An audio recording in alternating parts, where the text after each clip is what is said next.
अरे हर तरीके साउंड दो थोड़ा सा। Hello hello hello hello hello. चलिए हम लोग लाइट पढ़ रहे थे ना, आगे बढ़े। कहां तक हुआ था? 187। यहां से क्या?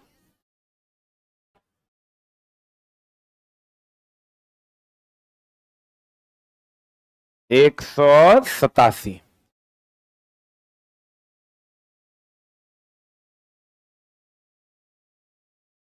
187 ना। चलते हैं हम लोग 187 की दुनिया में। समतल दर्पण में कैसा प्रतिबिंब बनता है? बोले रे। विवाहिता स्त्री। बताओ समतल दर्पण में कैसा प्रतिबिंब बनता है? जल्दी बता, नहीं तो खून पी जाएंगे तोहरा। हाँ, आज पहली बार आई है। ये आज पहली बार आई है। बढ़िया बहाना है भाई। बताओ समतल दर्पण में कैसा प्रतिबिंब बनता है? बैठो तुम। सब बना दी रे। अब फिर बनाओ ना।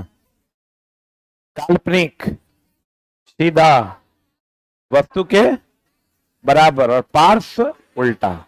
इन बात है। बैठो। काल्पनिक, सीधा। अच्छा एक बात बताइए, एक क्वेश्चन है आपके लिए, बताइएगा। ऑनलाइन वालों आप भी बताइएगा क्या होगा आंसर। देखते हैं कौन कौन बढ़िया से पढ़ा है। ध्यान से समझिएगा। केवल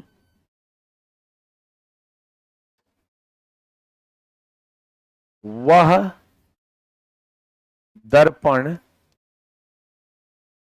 जिसमें सभी प्रकार, एकदम सिंपल क्वेश्चन है, सभी प्रकार का प्रतिबिंब बनता है। कौन दर्पण? कौन दर्पण? पक्का? बड़ा छोटा बराबर सब ना? कौन दर्पण? अवतल दर्पण। क्लियर? आपको कहेगा बताइए वह कौन सा दर्पण है जिसमें पार्श्व उल्टा प्रतिबिंब बनता है? कौन दर्पण? ये हो जाएगा अवतल दर्पण, ये हो जाएगा समतल दर्पण ना। कहेगा बताइए समतल। पार्श्व उल्टा का मतलब समझते हैं ना? लेफ्ट का राइट दिखेगा और राइट का लेफ्ट दिखेगा। क्लियर है?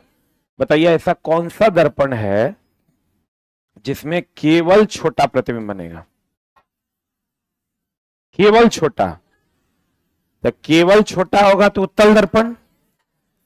लेकिन अगर आपको कह दे कि कौन सा दर्पण है जिसमें छोटा प्रतिबिंब बनता है, केवल छोटा नहीं, छोटा प्रतिबिंब बनता है, बताइए क्या हो जाएगा? क्या हो जाएगा बताइए? केवल छोटा होगा तो उत्तल दर्पण। बोलिए। क्योंकि उत्तल दर्पण में केवल छोटा बनता है। लेकिन अगर पूछ देगा छोटा बनता है तो उत्तल में भी छोटा बनता है, अवतल में भी छोटा बनता है। पता नहीं बुझा रहा है कि नहीं? आंसर क्या हो जाएगा? उत्तल और अवतल दर्पण दोनों। पता नहीं बुझा रहा है कि नहीं? इस टाइप से क्वेश्चन फंसाएगा। ठीक ना? तो बना लीजिएगा ना। अब देखिए, अगर मान लीजिए आपको पूछता है F बराबर R बाई 2, F बराबर R बाई 2, ये क्वेश्चन अगर आपको पूछेगा, वस्तु दूरी को U से डिनोट करते हैं और प्रतिबिंब दूरी को V से। अच्छा बताइए, पहले आप दर्पण पढ़े हैं कि पहले लेंस पढ़े थे? अब बाद में क्या पढ़े थे? लेंस। तो दर्पण में क्या होता है कि 1/V प्लस 1/U बराबर 1/F। पहले प्लस की पहले माइनस? पहले दर्पण की पहले लेंस। तो दर्पण में हो गया प्लस और लेंस में आइएगा, यह है दर्पण सूत्र, यह है लेंस सूत्र। नहीं समझे? ये कौन सूत्र है? दर्पण सूत्र। ये कौन सूत्र है? लेंस सूत्र। क्लियर है? समझे कि नहीं समझे? प्लस होगा दर्पण, अब माइनस होगा तो लेंस। अब बताइए तो इसको हम दूसरे रूप में क्या लिख सकते हैं? इसको यू भी लिखेंगे, यू प्लस भी बराबर 1/f। एफ बराबर क्या होता है? r/2 ना। बता दी यहां से एफ बराबर हम क्या लिख सकते हैं? यू भी बटा यू प्लस भी लिखेंगे। बोलिए, इसको पलटी मार देंगे, 1/f है, एफ करेंगे ऊपर, एफ करेंगे ऊपर, दी ऊपर ना चल जाएगा, यू भी बटा यू प्लस भी। यहां से एफ बराबर r/2, r/2 बराबर यू भी बटा यू प्लस भी हो जाएगा। तो r बराबर क्या हो जाएगा? समझ में आया? यहां इसको भी एलसीएम लेंगे तो खाली तब तो उल्टा ना हो जाएगा, ये यू माइनस भी की भी माइनस यू, यू माइनस भी ना। एलसीएम लेंगे यू भी हो जाएगा नीचे, एलसीएम लेंगे तो क्या हो जाएगा? यू भी हो जाएगा नीचे, यहां यू की भी, यहां बराबर 1/f। यहां से f बराबर क्या हो जाएगा? यू भी या बटा यू माइनस भी। बुझा रहा है? कितना सिंपल तो है, एलसीएम ले लेना है। f बराबर क्या होता है? r/2। जल्दी से लिखना शुरू कर दीजिए।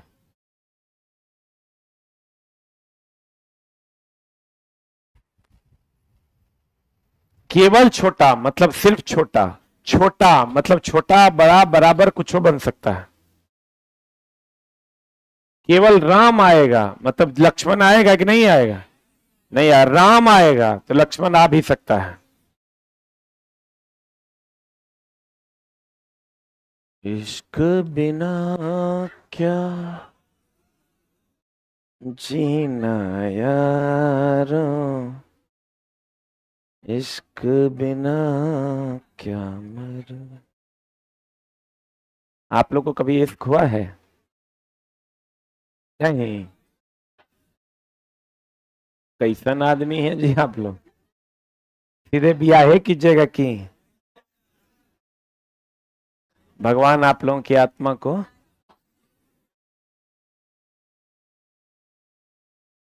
कल कितना बजे आना है? देखते हैं के उठ पाता है। के भैंस प्रवृत्ति का है। हाँ, अरे हुआ, आगे बढ़े, ऊपर अपने से करो न रे, देख देख के लिखता है मास्टर, अपने से कर लेगा। क्या जी अपना से एलसीएम नहीं निकलेगा? वही तो करना है।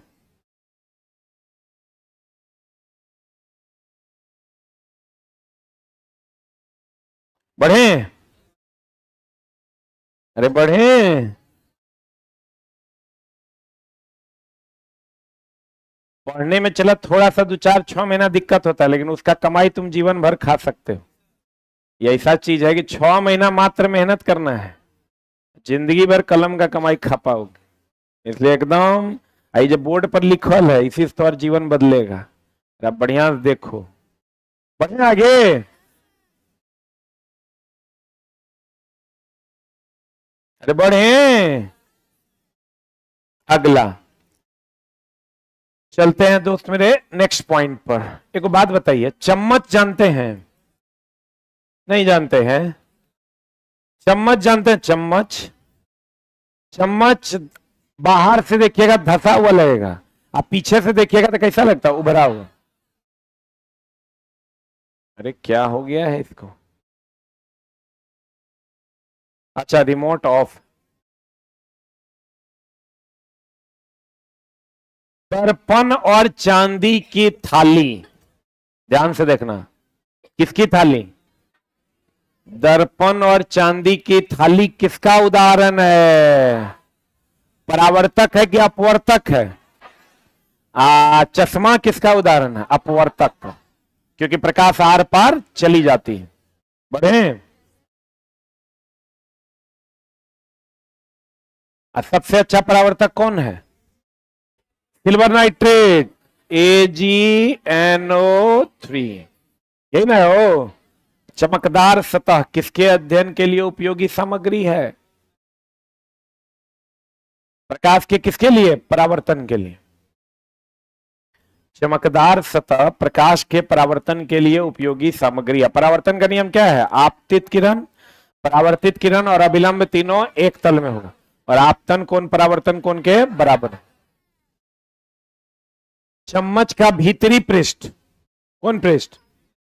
ये हुआ चम्मच का भीतरी पृष्ठ, ये हुआ चम्मच का बाहरी पृष्ठ। चम्मच का भीतरी पृष्ठ कौन सा दर्पण की भांति कार्य करेगा? इधर देखो नहीं, इधर गुफा, ये गुफा है रे।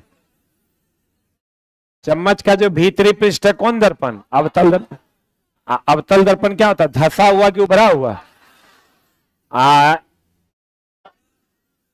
उभरा हुआ है तो कौन दर्पण? उत्तल। पक्का समझ में आ रहा है कि झूठे? पक्का ना? क्या होगा आंसर? अवतल दर्पण। अगला, चम्मच का बाहरी पृष्ठ कौन दर्पण? काहे उत्तल दर्पण? उभरा हुआ है कि धंसा हुआ है? उभरा हुआ है। पक्का वाला बात बोलो, एकदम साफ सुथरा। अगला, गोलीय दर्पण की बाहरी सतह कलई किया, कलई मतलब पेंट किया हुआ होता है। ये गोलीय दर्पण है, इसका बाहरी सतह, ये समतल दर्पण है। गोलीय दर्पण ऐसा होगा, तो वो होता है, एक्चुअल में इसको स्फेरिकल मिरर कहते हैं। स्फेरिकल मिरर क्यों कहते हैं, या इसको थोड़ा सा समझ लो। गोलीय दर्पण का दो भाग, गोलीय दर्पण होता है ऐसा, ऐसा। अरे रुक जा भाई। गोलीय दर्पण जो होता है वो ऐसा होता है। इसको हम दो भाग में बांट देते हैं।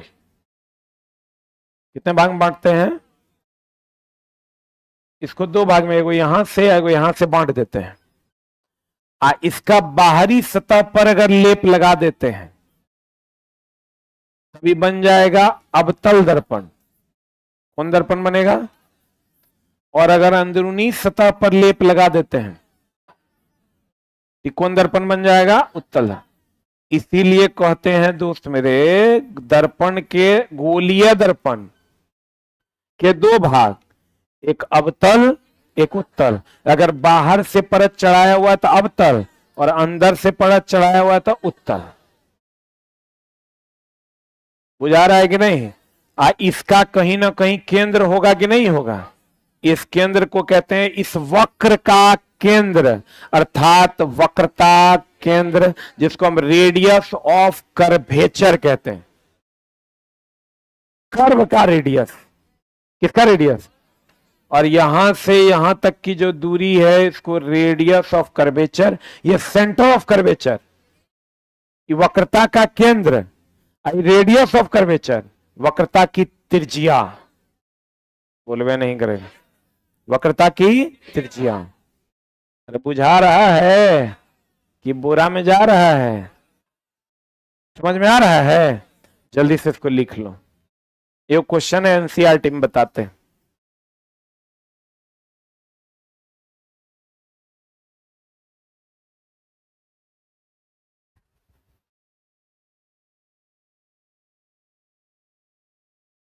गांव समाज में चला, किसी से पूछना कि मेरा जीवन कैसे बदलेगा, व्यक्ति को बात तोरा कहेगा क्या कर लो? पढ़ाई कर लो। तो सब आदमी बुड़बके नहीं है ना, है, इसलिए कर लो।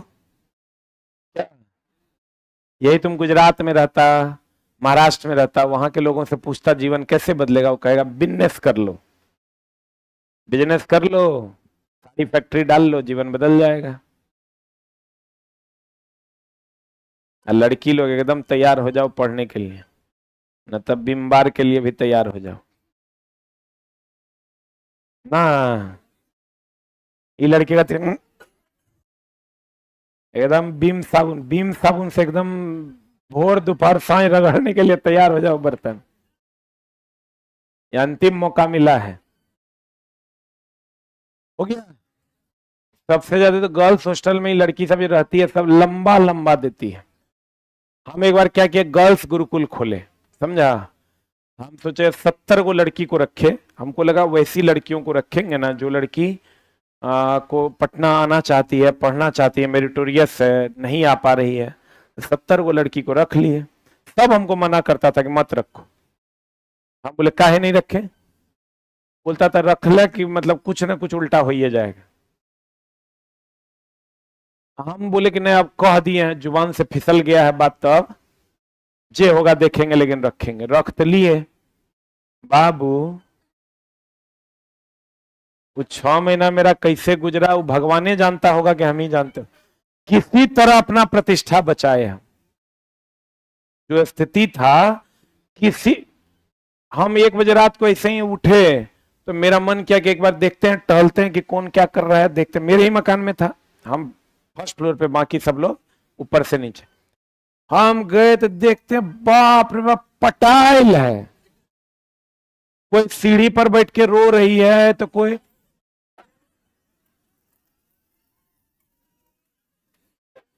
हम ढकढकाए, मतलब समझो कि सब फोन पर लगल है, A to Z, 2 4 5 को छोड़ दें। हम डगड़ा तो कहती है नहीं सर वो क्वेश्चन पूछ रहे थे 1 बजे रात को। ऐसा ऐसा घटना हुआ चला जो तो हम बता भी नहीं सकते। मतलब स्थिति इतना दयनीय था कि बाद में हमारा 6 महीना किसी तरह पूरा हम अपना पैर उर पकड़ के, इज्जत प्रतिष्ठा बचा के हम अपना, अरे बाप रे बाप। एक बात जान लो, लड़कियों जो भी क्लास कर रही हो, हमको तुमसे कोई दुश्मनी है? हम तुमको सही बात बता रहे हैं। अभी जो समय आपका चल रहा है, इस समय फिर आपको नहीं मिलेगा, कभी नहीं मिलेगा, और आपका लाइफ स्पॉइल हो जाएगा, कंप्लीट फिनिश। इसलिए अभी आप, अगर आप किसी के साथ भी इंगेज है कोई दिक्कत नहीं, लेकिन 6 महीना अभी आप मेहनत, 4 महीना आप मेहनत कर लीजिए। इसके बाद जो दिल करेगा, जेकर सबके शादी ब्याह होता है, लड़कों के होगा, लड़कियों के होगा, सबके हो। इसमें इतना सीरियस लेने वाला बात नहीं है। आज अभी तक न जाओगे बोरा में, जनहित में जारी है। गोलियां दर्पण का बाहरी सतह कलाई न कलई किया हुआ होता है, और भीतरी सतह चमकीला हो, उसे कौन सा दर्पण कहा जाता है? बाहरी सतह कलई किया हुआ है, बाहरी सतह कलई किया हुआ है, ध्यान से समझना, गड़बड़ हो जाएगा। ये बाहरी सतह है कि अंदरूनी? ई कौन सतह है? ये हो गया अंदरूनी सतह। इसमें देखो बाहरी सतह कलई किया हुआ है। यही अगर अब उत्तल दर्पण में जाओगे, ये बाहरी हुआ कि अंदरूनी? अंदरूनी। आई बाहरी सतह। वाह, इसमें बताओ कौन सतह कलई किया हुआ है, अंदरूनी की बाहरी? अब बाहरी सतह परावर्तक सतह है, जिस पर प्रकाश पड़ेगा तो क्या होगा? चमकेगा। एनसीईआरटी एग्जाम्पलर है किसी के पास? यहां है? अच्छा, अब लेना भी नहीं, किताब बदल गया। हो गया? देखो एनसीईआरटी में एक क्वेश्चन है, हम दिखाते हैं। ये हो गया? अरे हुआ। एनसीईआरटी में जो क्वेश्चन है लाइट का,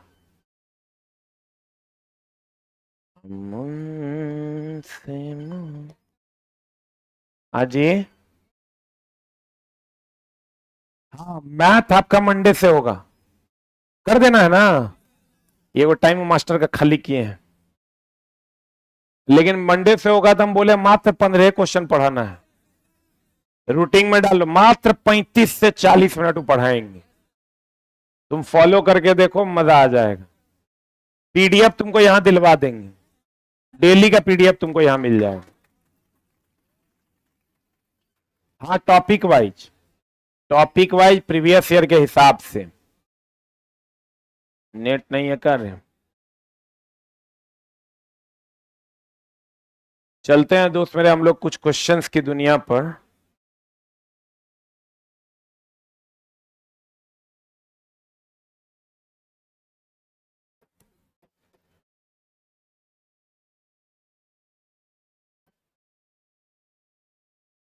क्लास 9th में लाइट है, लाइट है देखो तो, कार्य, ऊर्जा, बल, गति, जीवों की विविधता, जीवन। अच्छा तो 9 में होगा, ये 9 है। अच्छा रुको ना रे दोस्त, 8 में होगा है, इक्का है 8 में। देखो जो एनसीईआरटी में तुम्हारा क्वेश्चन दिया हुआ है, एक बात बताओगे? बोलो क्या? हमने कहा आपतन कोण परावर्तन कोण के बराबर होता है। कोई भी किरण अगर किसी सतह से टकरा गई तो वापस लौट कर आएगी, यही ना परावर्तन है। तब परावर्तन किस दर्पण में होता है? परावर्तन का नियम किस दर्पण के लिए मान्य है? सभी दर्पण के लिए, सभी प्रकार के सतह के लिए, चाहे वो सीधा है या टेढ़ा है। लिखना, परावर्तन का नियम सभी प्रकार के दर्पण के लिए मान्य है।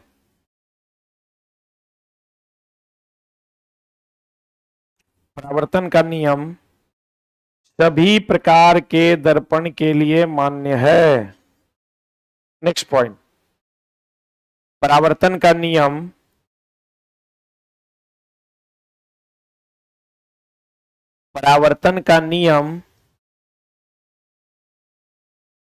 सभी प्रकार के सतह के लिए मान्य है। परावर्तन का नियम सभी प्रकार के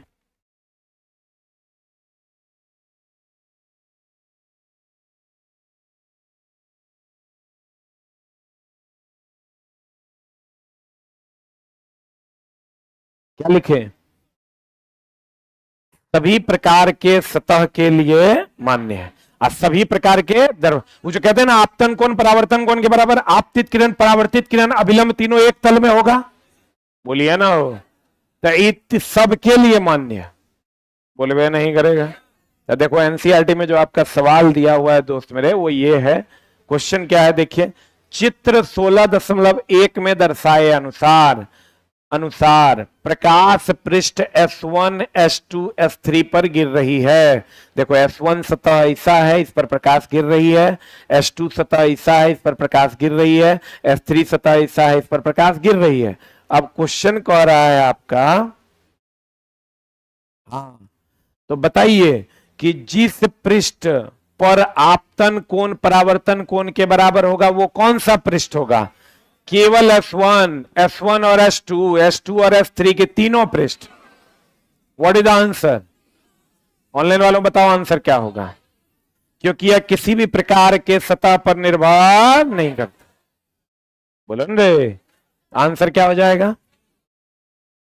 सभी तीनों ना, तीनों पृष्ठ पर। अगला,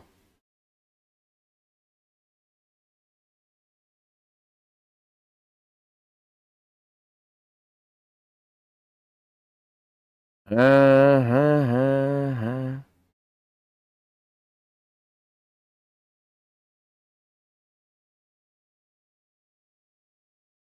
इधर तो सड़ा हुआ क्वेश्चन है। ये क्वेश्चन कह रहा है ना, बताइए, ये बल्ब है, ये वस्तु है, ये आंख है। कह रहा है किस स्थिति में वस्तु दिखाई देगी? रुक जा, थोड़ा छोटा हो रहा है, ध्यान से देखो। दिखाई दे रहा है आप लोग को? नहीं दिखाई दे रहा तो हम दिखा देते हैं। देखो ये ऐसे आपतित हो रहा है, ये तो ऐसे चला जाएगा, आंख पर पड़ेगा, आंख यहां है, पड़ेगा। ये ऐसे आ रहा है तो ऐसे चला जाएगा, आंख यहां है, पड़ेगा। लेकिन यहां देखिए तो ये ऐसे आ रहा है, ये ऐसे जाएगा, पड़ेगा। ये ऐसे आ रहा है, ये ऐसे जाएगा, पड़ेगा। तो केकरा केकरा में वस्तु दिखाई देगा? ए और बी पर।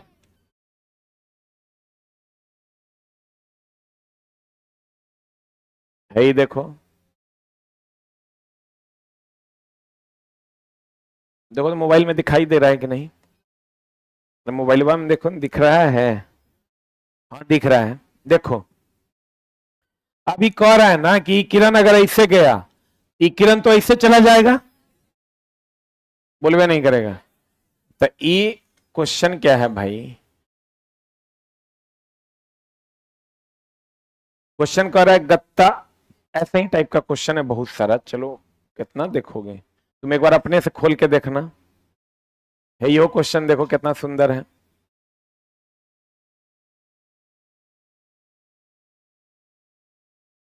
क्वेश्चन क्या कह रहा है, ये प्रकाश की कोई किरण 25 डिग्री पर आपतित हो रही है। यहां देखो, ये कह रहा है ना, एनसीईआरटी का क्वेश्चन है कि भैया ये 25 डिग्री पर ये किरण आपतित हो रही है, हो रही है कितना डिग्री पर, यहां से आपतित होगी तो यहां जाएगी।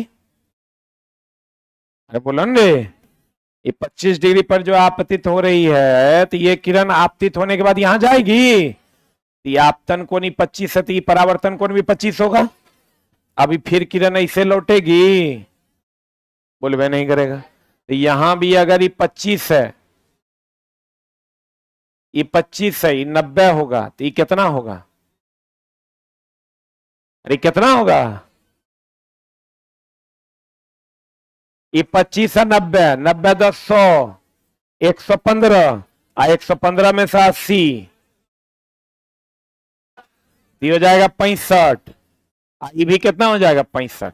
तो कहेगा बताओ, जब किरण इस ये ओ बी से टकराती है तो परावर्तन कोण कितना डिग्री होगा, 65 डिग्री। इसको ऐसे नहीं समझ पाओगे तो ऐसे समझो, अगर मान लीजिए ये दो सतह है, ये दो दर्पण है, आपको कह देगा कि ये किरण यहां से ऐसे आई और ये ओ ए से टकराई, तो बताइए ओबी से टकराने के बाद क्या होगा। तो ओबी से टकराएगी तो ये ऐसे जाएगी, फिर बोलो न रे, फिर ये ऐसे चली जाएगी। तो बताओ एक दूसरे के समानांतर होगा, लेकिन दिशा क्या होगा, विपरीत होगा। अगर ये कोण हमारा दे दिया 30 डिग्री, तो ये कोण भी कितना हो जाएगा 30, आई 30 हो जाएगा। तो दोस्त मेरे ये लंब है, क्या है ये लंब, ये 30 हो जाएगा तो ये कितना होगा, ये 30 हुआ तो 60 होगा, तब ना 60 30 90, आई 30 30 30 कितना 60, आई 60 आई कितना 90, 9 6 15, 150 ती कितना 30, आई 30 ती कितना 60, आई 60 ती कितना 60। जगह मैथ कमजोर होगा ओकरा बहुत दिक्कत होगा। अरे ये पढ़े हैं कि लंब जो होता है 90 डिग्री का कौन बनाता है। अगर ये 30 है तो ये पूरा लंब है, तो ये 60 होगा ना, और ये 30 है तो ये 30 है तो ये 30 है तो ये 60 होगा ना। आई 60 है, ये 90 है, ये है, तो 60 नंबर 9 6 15, 150, 150 तो 30 होगा, आई 30 होगा तो कितना होगा 60, आई 60 होगा तो कितना होगा 60।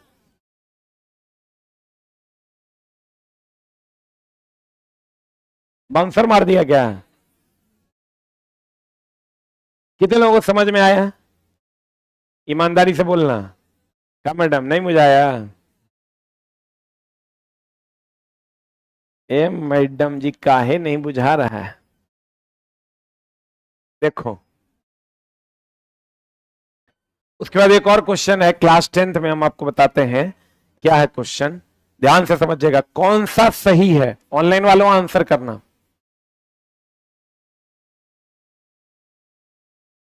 कौन सा सही है, पहला, चुप रहेगा अभी कोई बोलेगा नहीं। पी है, ये एफ है, एनसीईआरटी का क्वेश्चन है, सी है।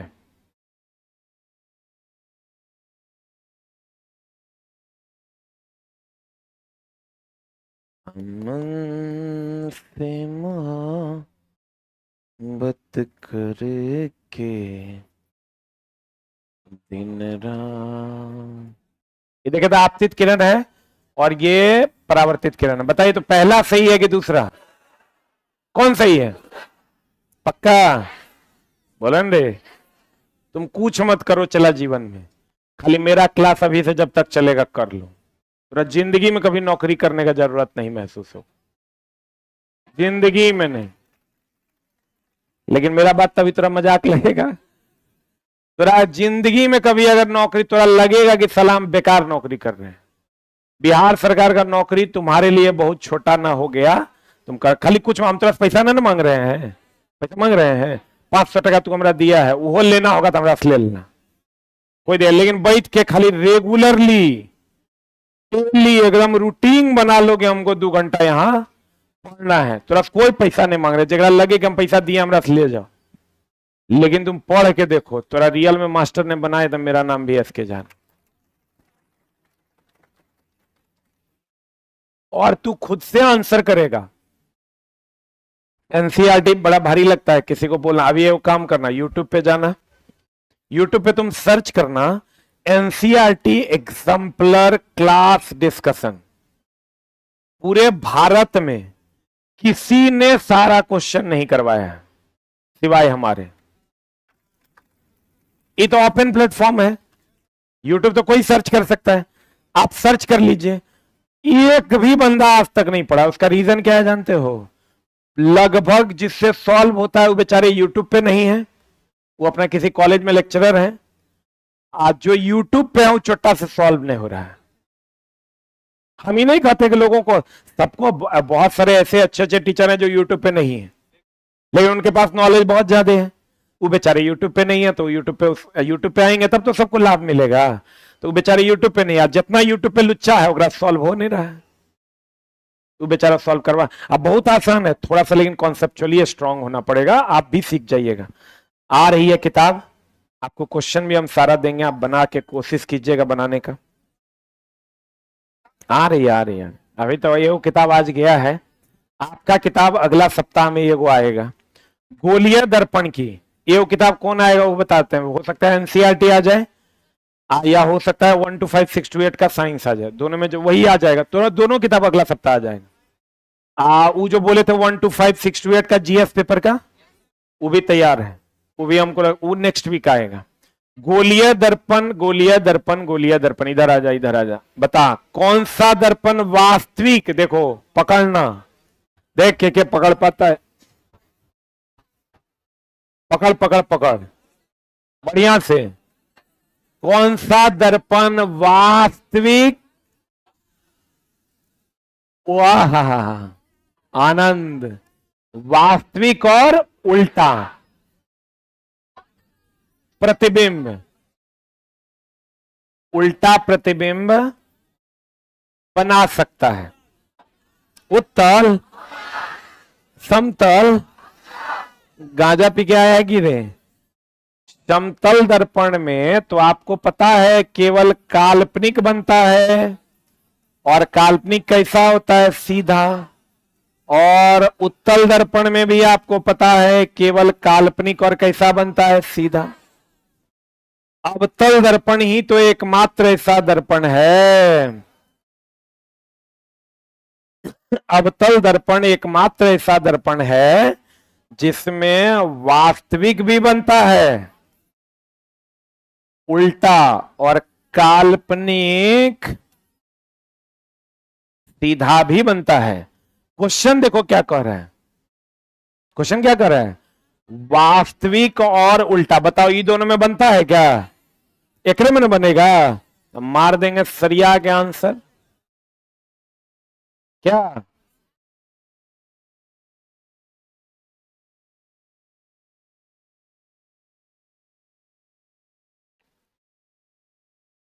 बढ़े हो, आज खत्म नहीं होगा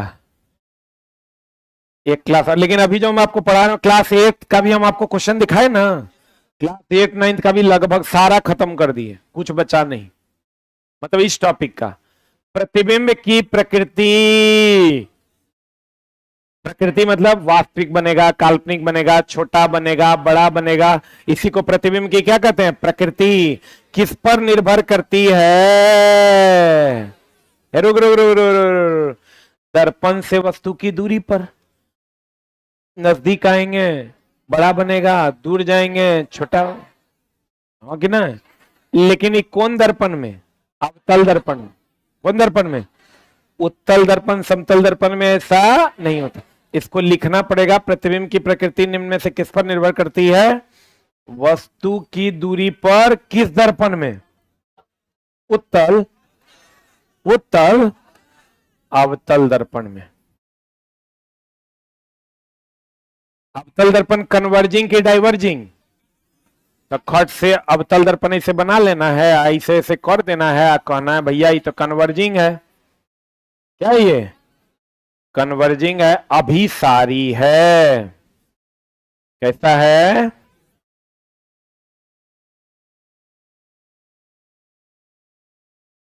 पढ़े? वेलेंस, बनाओ वो क्वेश्चन, बताओ आंसर। वेलेंस जो किनारों की अपेक्षा बीच में मोटा।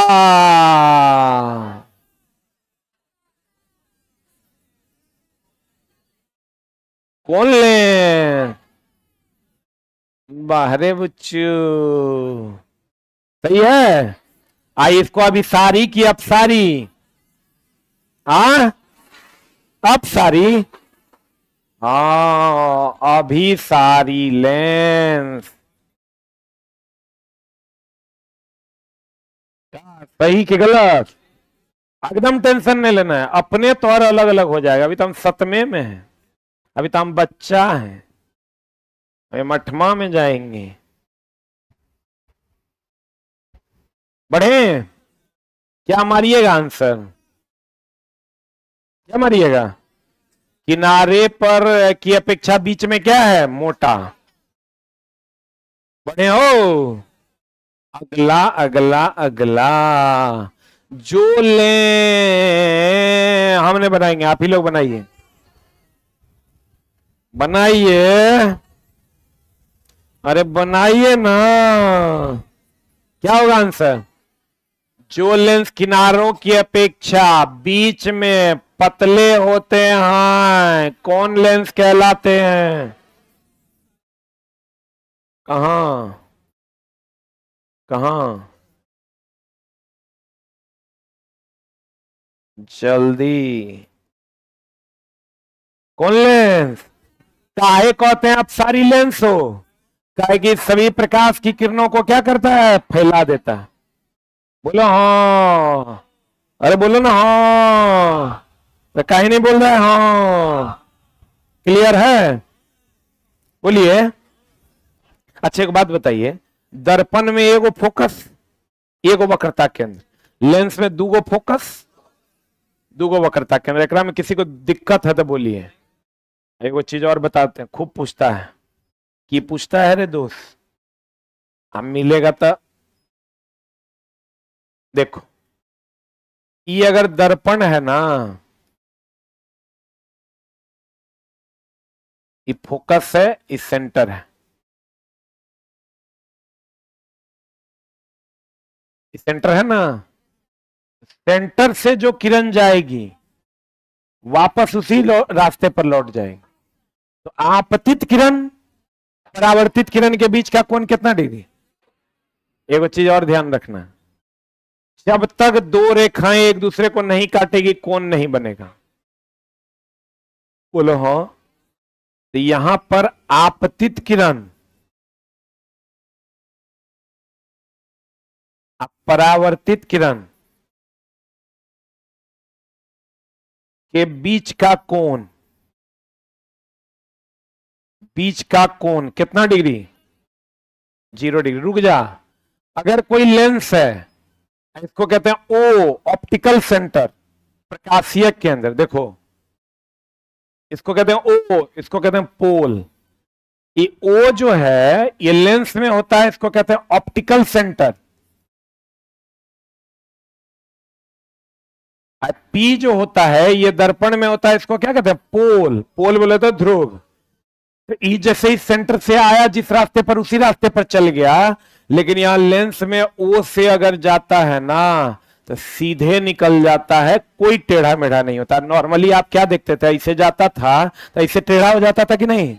लेकिन जब ओ से जाएगा, प्रकाशीय केंद्र से होकर जाएगा, ऑप्टिकल सेंटर से होकर जाएगा, तो वो सीधे निकल जाएगा, इधर उधर भटकेगा नहीं। लिख जल्दी।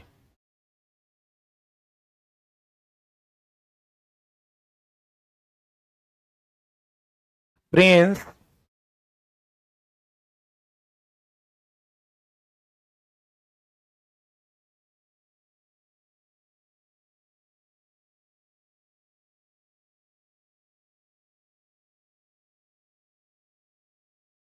हाँ बाबू,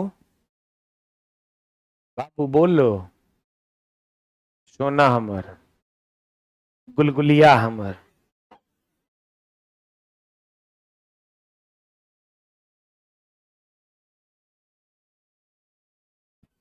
हो गया?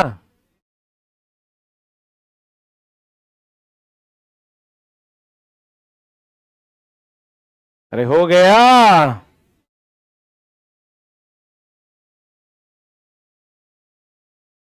हम टहल रहे हैं भाई।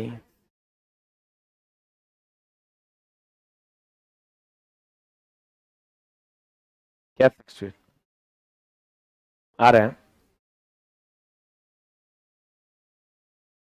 हो गया? अरे हुआ?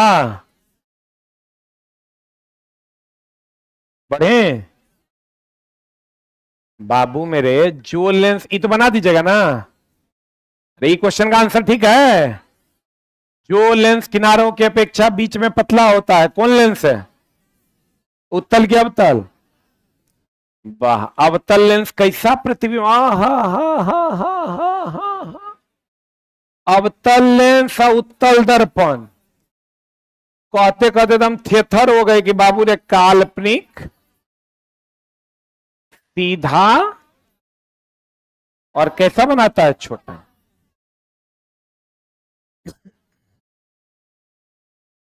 सीधा, आभासी, और बिंब, बिंब मतलब वस्तु, और प्रतिबिंब मतलब छाया। तो बिंब से छोटा कि बड़ा? छोटा। दोनों सेम में बात को लिखा है। काल्पनिक को यहां लिख दिया आभासी, सीधा को लिखा है सीधा, और छोटा को लिखा है बिंब से छोटा। बिंब से छोटा मतलब किससे छोटा? वस्तु से छोटा ना। बोलिए। बढ़िया। आप लोग के पास तो कितना बढ़िया ऑप्शन है, सब क्लास आपको पता है कौन क्लास के बाद क्या पढ़ाए हैं। जब दिल करेगा रिवीजन भी कर सकते हैं दुगुना स्पीड पे लगा के। 12 बजे रात में भी आप मेरा नाच देख सकते हैं।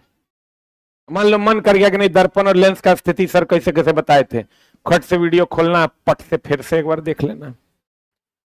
श्वेत प्रकाश, सात, देखो पहली बार, पहली बार किसने, पहली बार न्यूटन चचा क्या किए जानते हो? एगो डिस्क ले लिए, इस पर 7 रंग रंग दिए। कितने रंग रंग दिए? आज 7 रंग का रंग के इसको जोर जोर से घुमाने लगे, तो उनको सफेद दिखा। तो दिमागी आदमी तो उठे ही, उनको लगा जब 7 रंग से सफेद बन रहा है, तो सफेद से 7 बनेगा।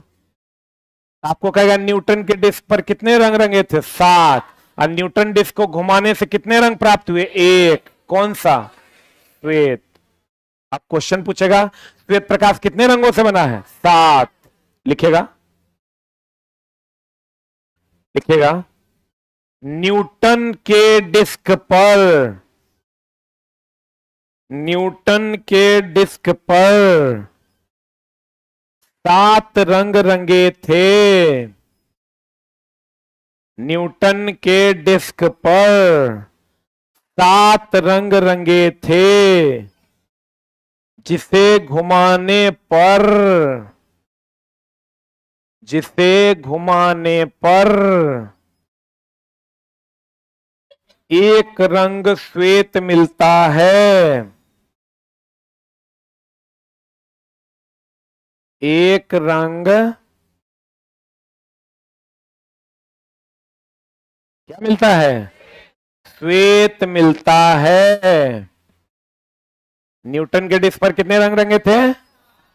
7 रंग, जिसे घुमाने पर कौन सा रंग मिलता था? श्वेत रंग मिलता था। देखो यही न्यूटन चचा के डिस्क था।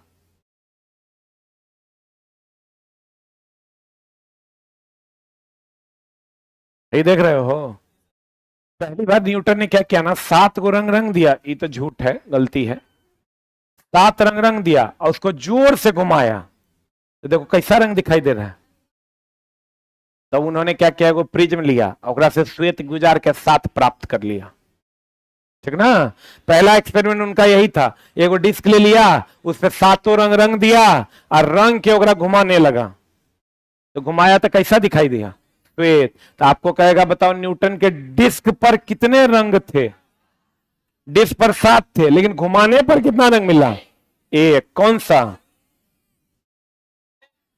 बूझा कि नहीं।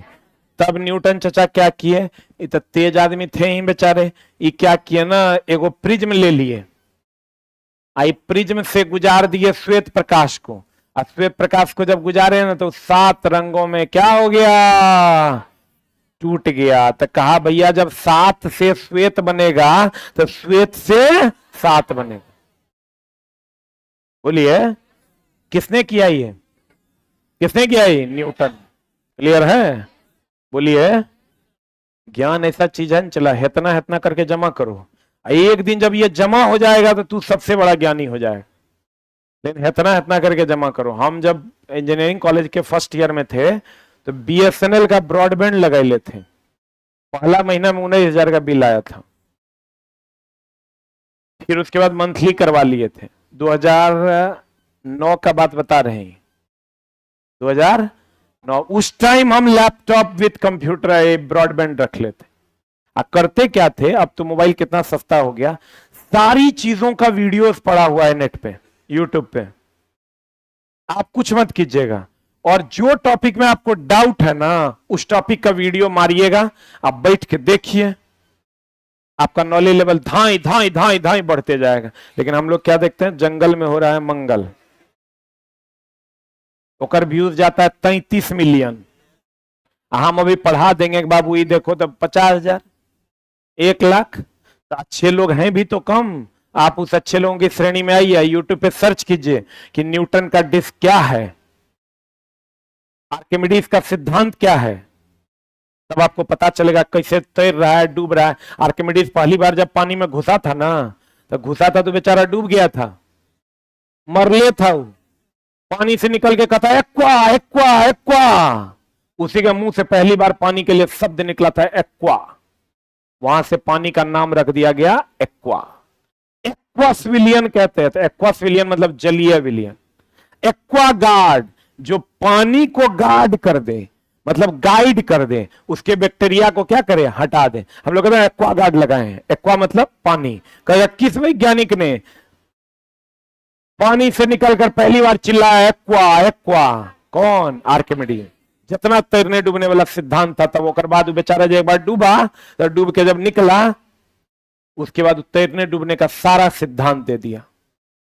लेकिन हम लोग को चोट लगता है तो कहते हैं अच्छा कोई बात नहीं, लाओ खाना कहाँ है। एगो न्यूटन था, एगो सेब गिर रहा था, कतार हिस्सा लाई काहे गिरा नीचे, ऊपर काहे नहीं गया। हम लोग सोचते ये लड़की आज कौन ड्रेस पहन के आई है, ये लड़का आज कैसा ड्रेस पहन के आया है। हम लोग इस सब चीज से ऊपर उठेंगे तब ना नए समाज का निर्माण होगा। तो भगवान आपकी आत्मा को आ गए, अब हमारे कुणाल सर आ गए हैं, और कल सुबह हम एगो चीज और ध्यान में रखिएगा दोस्त मेरे, एक एक नंबर के लिए आपको जूझना है, ये बात याद रखिएगा। कुछ लोग क्या हमको बोलते हैं, देखो बाहर जा रहे थे, बोले कि हमको ज्योग्राफी पढ़ा हुआ है। हम बोले तुम खाली यही में से वो लड़की थी, हम बोले खाली तुम हमको बताओ देशांतर रेखा, अक्षांश रेखा में, विषुवत रेखा में क्या क्या है। बोलते ये सब ज्योग्राफी में थोड़े है। दोस्त तुम्हारे पास 100 बहाने हैं क्लासेस छोड़ने के, तुम विश्वास करो वक्त गुजर जाएगा, ठीक ना। एक दिन ऐसे ही हम यहां रहेंगे, तुम वहां रहोगे, क्लास 10th भी खत्म हो जाएगा। तो किसी का खत्म हो जाएगा, किसी का खत्म होगा। अब देख लो तुमको किस श्रेणी में रहना है। 6 महीना के कष्ट है, जीवन में फिर कभी कष्ट नहीं आएगा, इसलिए पढ़िए और अपने आप को थोड़ा सा शांत कीजिए। तो कल हम लोग मिलेंगे कहां, उठ जाइएगा ना, गंगा किनारे मिलेंगे हम लोग बीपीएससी टीआरई के टेस्ट के साथ, ठीक है। 5:30 बजे हम बताते हैं कैसे जाना है, वो बताते हैं। क्या एनआईटी घाट देख रहे हैं, एनआईटी घाट से गांधी मैदान की ओर चलते बनिएगा, आपको ढेर ही लड़का देते हुए दिखाई देगा। वो छोड़िए ना, आप अपने घर से बाहर, रूम से बाहर पैर रखिएगा, आपको लड़का लड़की दिखाई देगा जाते हुए, होकर पीछे पीछे धर लीजिएगा, वो पहुंचा देगा।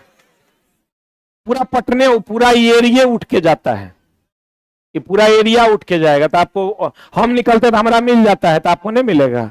इसलिए आप, और वैसे हम लोकेशन भी लगा देंगे कम्युनिटी में, वहां का लोकेशन ऑन कीजिएगा, क्लिक कीजिएगा, खट से पहुंच जाइए, ठीक ना। मिलते हैं हम लोग 5:30 बजे। Thank you very much. कल क्या नहीं क्लास, कल क्लास है, कल क्या हुआ है तुम? अरे छुट्टा, मर्द के जुबान है रे, जुबान खाली देते नहीं, ओकरा निभाते हैं। बोले क्लास 6 to 10 पढ़ाएंगे, मतलब पढ़ाएंगे। बोले संडे टू संडे चलेगा, मतलब चलेगा। अच्छा, इतना दिन क्लास चला, थोड़ा विश्वास नहीं हो रहा है कि अभी हम जिस सिचुएशन में तुम्हारे पास आए हैं, वो सिचुएशन नहीं था आने के लिए। हम सब कुछ को बगल किए, ओकरा प्रेम से बोले बाबू तुम बैठो, हम आ रहे हैं। अभी जो कुणाल सर आए हैं आपको पढ़ाने के लिए, इनका भाई रात में 1 बजे हम लोग गए हैं तो हॉस्पिटल ले गए हैं। छोटे कुणाल सर, उनका बहुत ज्यादा तबियत सीरियस था, वो बेचारे वो हॉस्पिटल में रख के आए हैं पढ़ाने। हमारा यहाँ सब पागले हैं, हम लोग फैमिली अलग रखते हैं और धंधा अलग रखते हैं। जे जुबान दे दिए मतलब दे दी। अब हमारा कुछ हो जाएगा तो हम कह देंगे बाबू आज हम नहीं आ पाए, हमारे जगह फिर दूसरा टीचर आएंगे, लेकिन क्लासेस होगा। Thank you very much.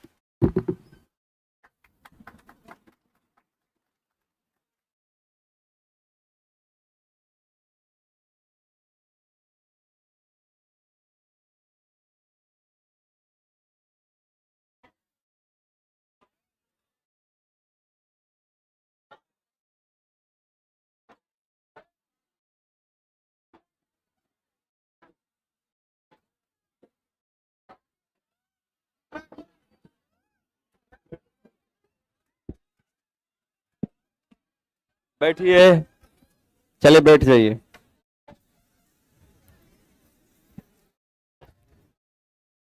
PDF सबको मिल गया ना? ठीक है।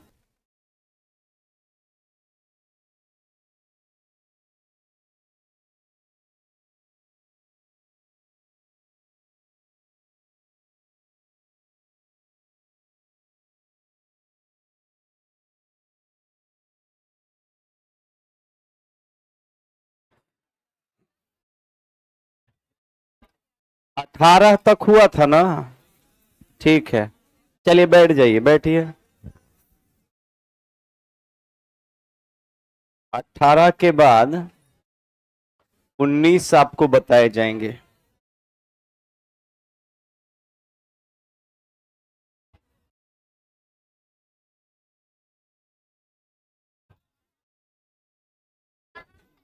अच्छा, ठीक, चलिए ध्यान देंगे।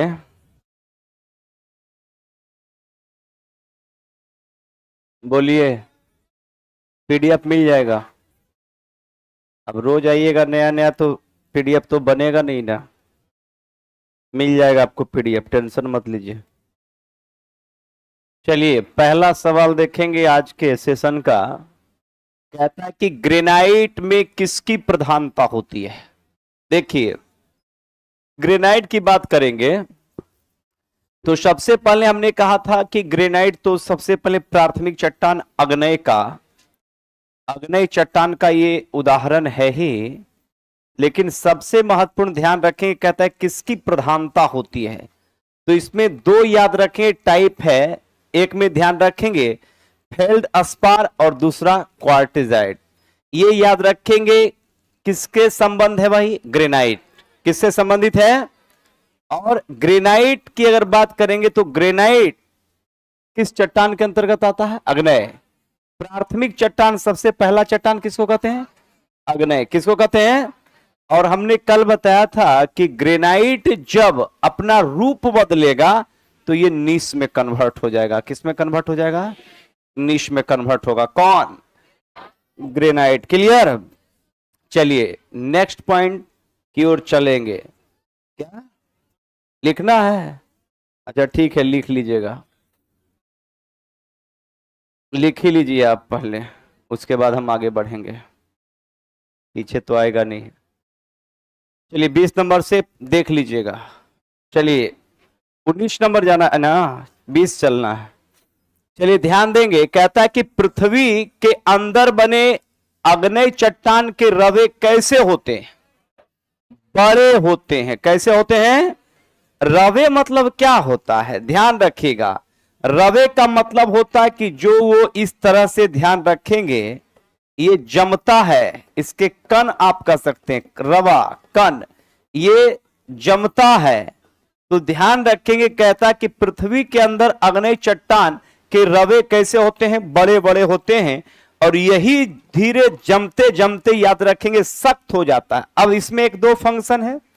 अगर इसके रवे धीरे धीरे जमेंगे, ध्यान दीजिएगा, अगर इसके रवे, याद रखेंगे, धीरे धीरे अगर जमेंगे तो ये सख्त हो जाएगा, कठोर हो जाएगा।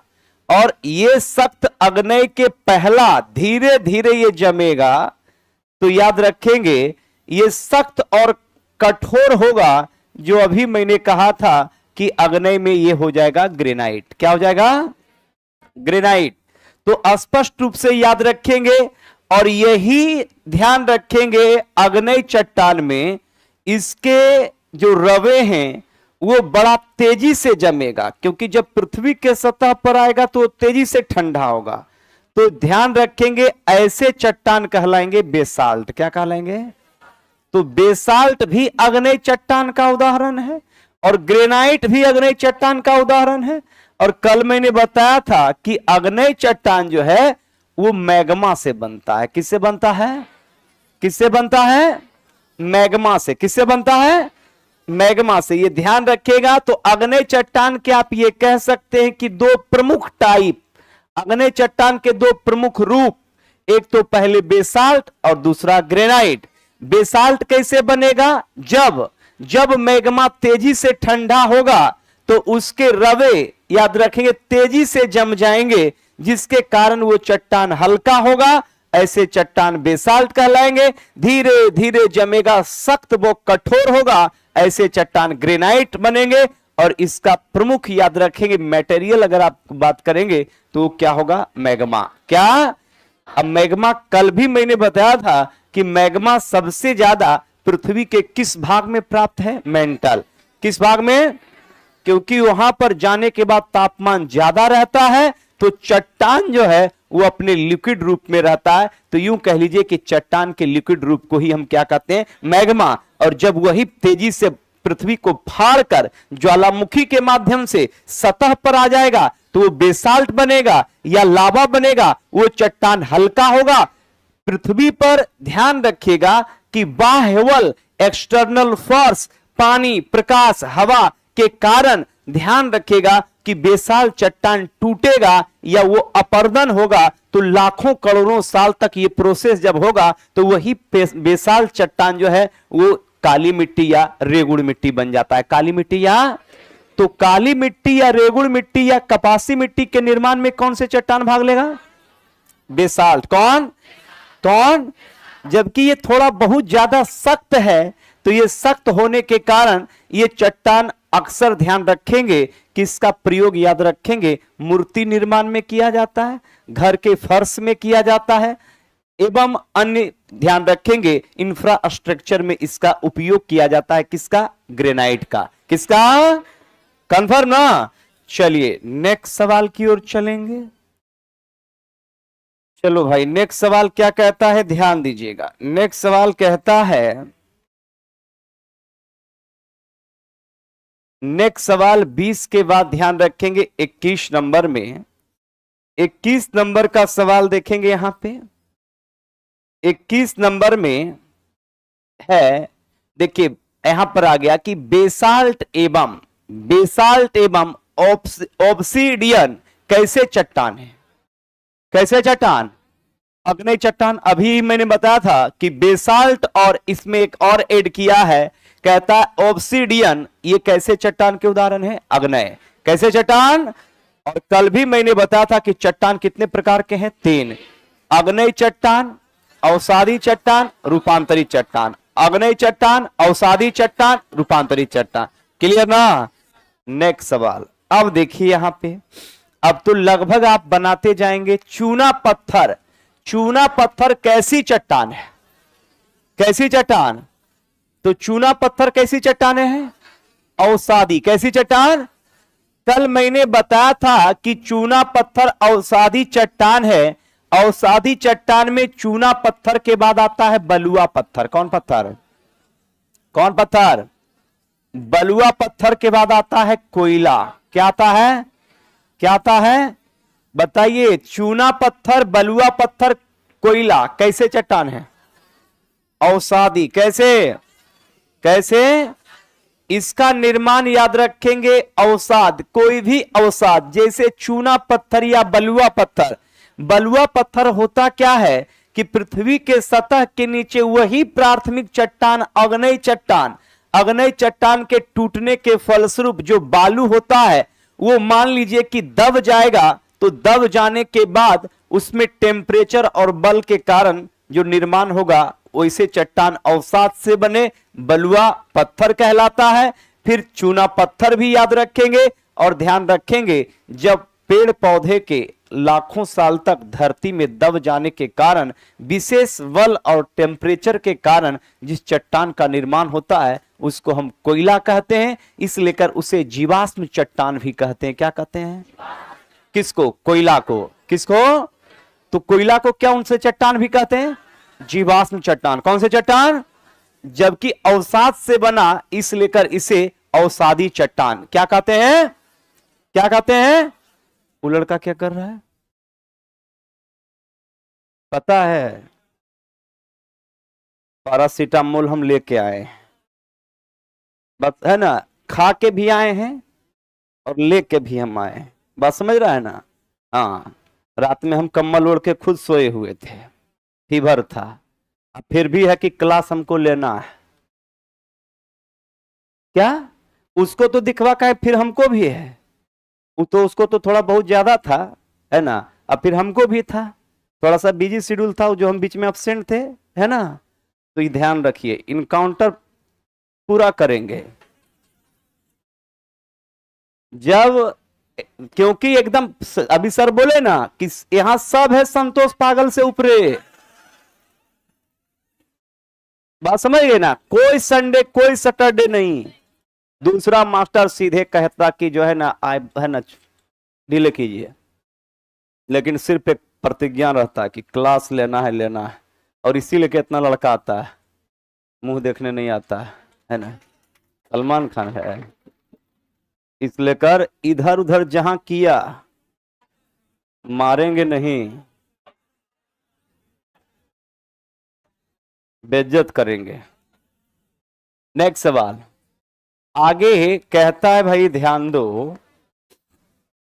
कहता है कि संगमरमर कैसे बनता है? कहता है चूना पत्थर पर अधिक दबाव एवं ताप के कारण। कल भी बताए थे कि जब चूना पत्थर पर विशेष दबाव और टेम्परेचर जब पड़ेगा तो क्या बन जाएगा? संगमरमर। क्या बन जाएगा?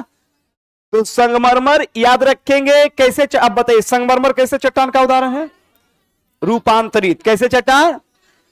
वैसे चट्टान जो अपना रूप को क्या करेगा? बदलेगा। क्या कहलाएगा? रूपांतरित या कायांतरित? रूपांतरित या रूपांतरित या। अब ध्यान रखिएगा कि चूना पत्थर, अब बताओ चूना पत्थर कैसा चट्टान है? तो ये ध्यान रखेंगे, ये है अवसादी। कैसा है? कैसा है? तो चूना पत्थर कैसा चट्टान है? और ध्यान रखिएगा कि संगमरमर जो है वो है रूपांतरित। कैसा है? जब चूना पत्थर अपना विशेष रूप बदलेगा, लेकिन इसके रूप बदलने में याद रखेंगे दबाव पड़ेगा और टेम्परेचर का बड़ा योगदान होगा, तो ऐसे चट्टान कहलाएंगे संगमरमर। क्या कहलाएंगे? क्या कहलाएंगे? तो यहां पर दो सवाल, चूना पत्थर कैसे चट्टान? चूना पत्थर, चूना पत्थर, चूना पत्थर। जबकि चूना पत्थर जब अपना रूप बदलेगा तो क्या बनेगा? संगमरमर। क्या बनेगा? कंफर्म ना? चलिए नेक्स्ट सवाल देखेंगे। नेक्स्ट सवाल देखेंगे यहां पे।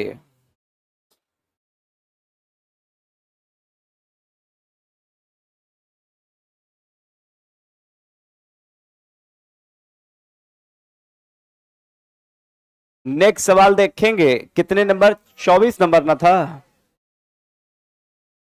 24। नेक्स्ट सवाल देखेंगे 24 में।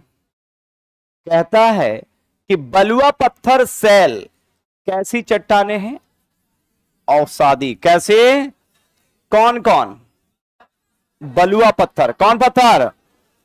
तो सीधा याद रखेंगे, बलुआ पत्थर, चूना पत्थर, कोयला। बलुआ पत्थर, चूना पत्थर, कोयला। कैसे चट्टान? इस चट्टान के निर्माण में भी टेम्परेचर का योगदान होगा, लेकिन याद रखेंगे फॉसिल्स, जीवाश्म, और ध्यान रखेंगे अवसाद। अवसाद कुछ भी हो सकता है, इस बात का ख्याल रखिएगा।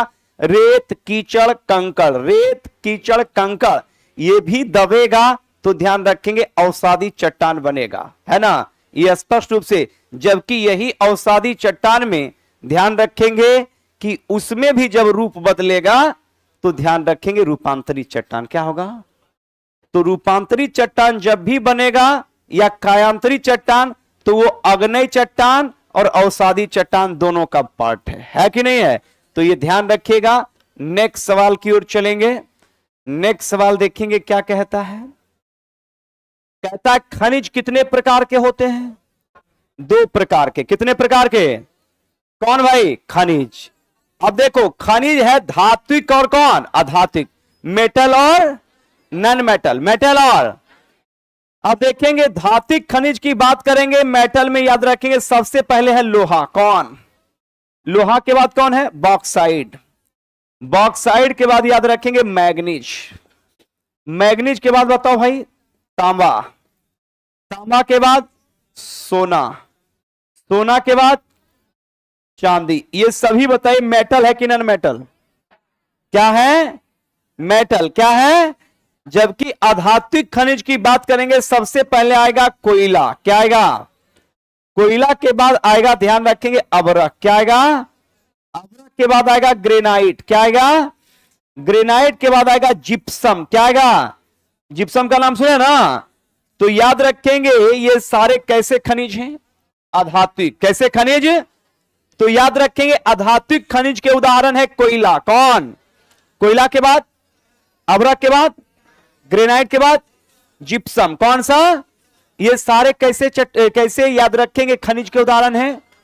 आधात्विक या नॉन मेटल। आधात्विक या जबकि ध्यान रखेंगे अवस्था के आधार पर हमने खनिज को 3 भागों में बांटा, जिसमें ठोस, द्रव्य और गैस।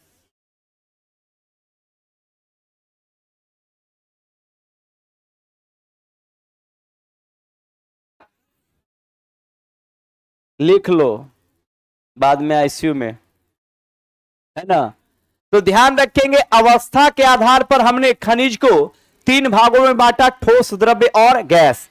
ठोस अवस्था में ध्यान रखेंगे, ठोस अवस्था में खनिज के 2 भाग थे, मेटल और नॉन मेटल।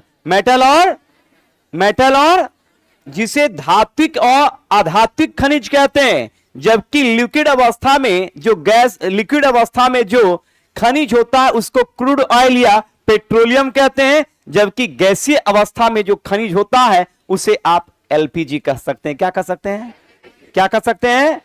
तो स्पष्ट रूप से याद रखिएगा। लेकिन यहां पर मुख्य रूप से कहता खनिज कितने प्रकार के हैं, तो ये ठोस अवस्था का ये कहा है, तो इसमें याद रखेंगे 2 प्रकार, मेटल और नॉन मेटल, धात्विक व अधात्विक।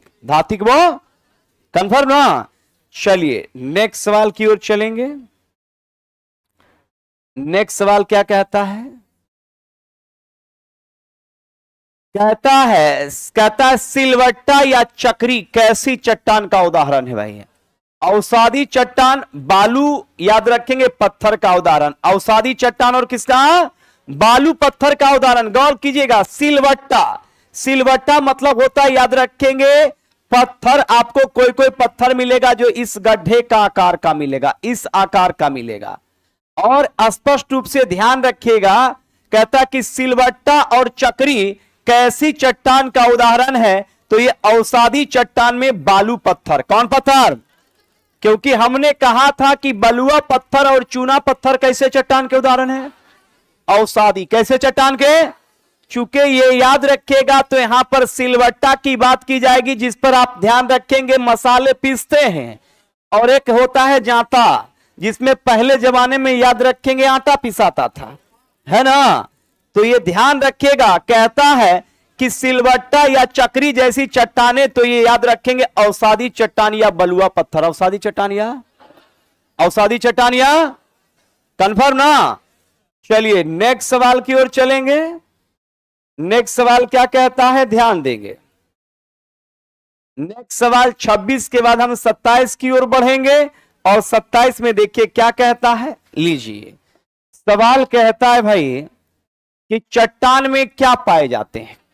नॉर्मल याद रखेंगे, चट्टान में क्या पाए जाते हैं, खनिज। जितने भी खनिज हैं वो मुख्यतः चट्टान में ही पाए जाते हैं। किस में पाए जाते हैं?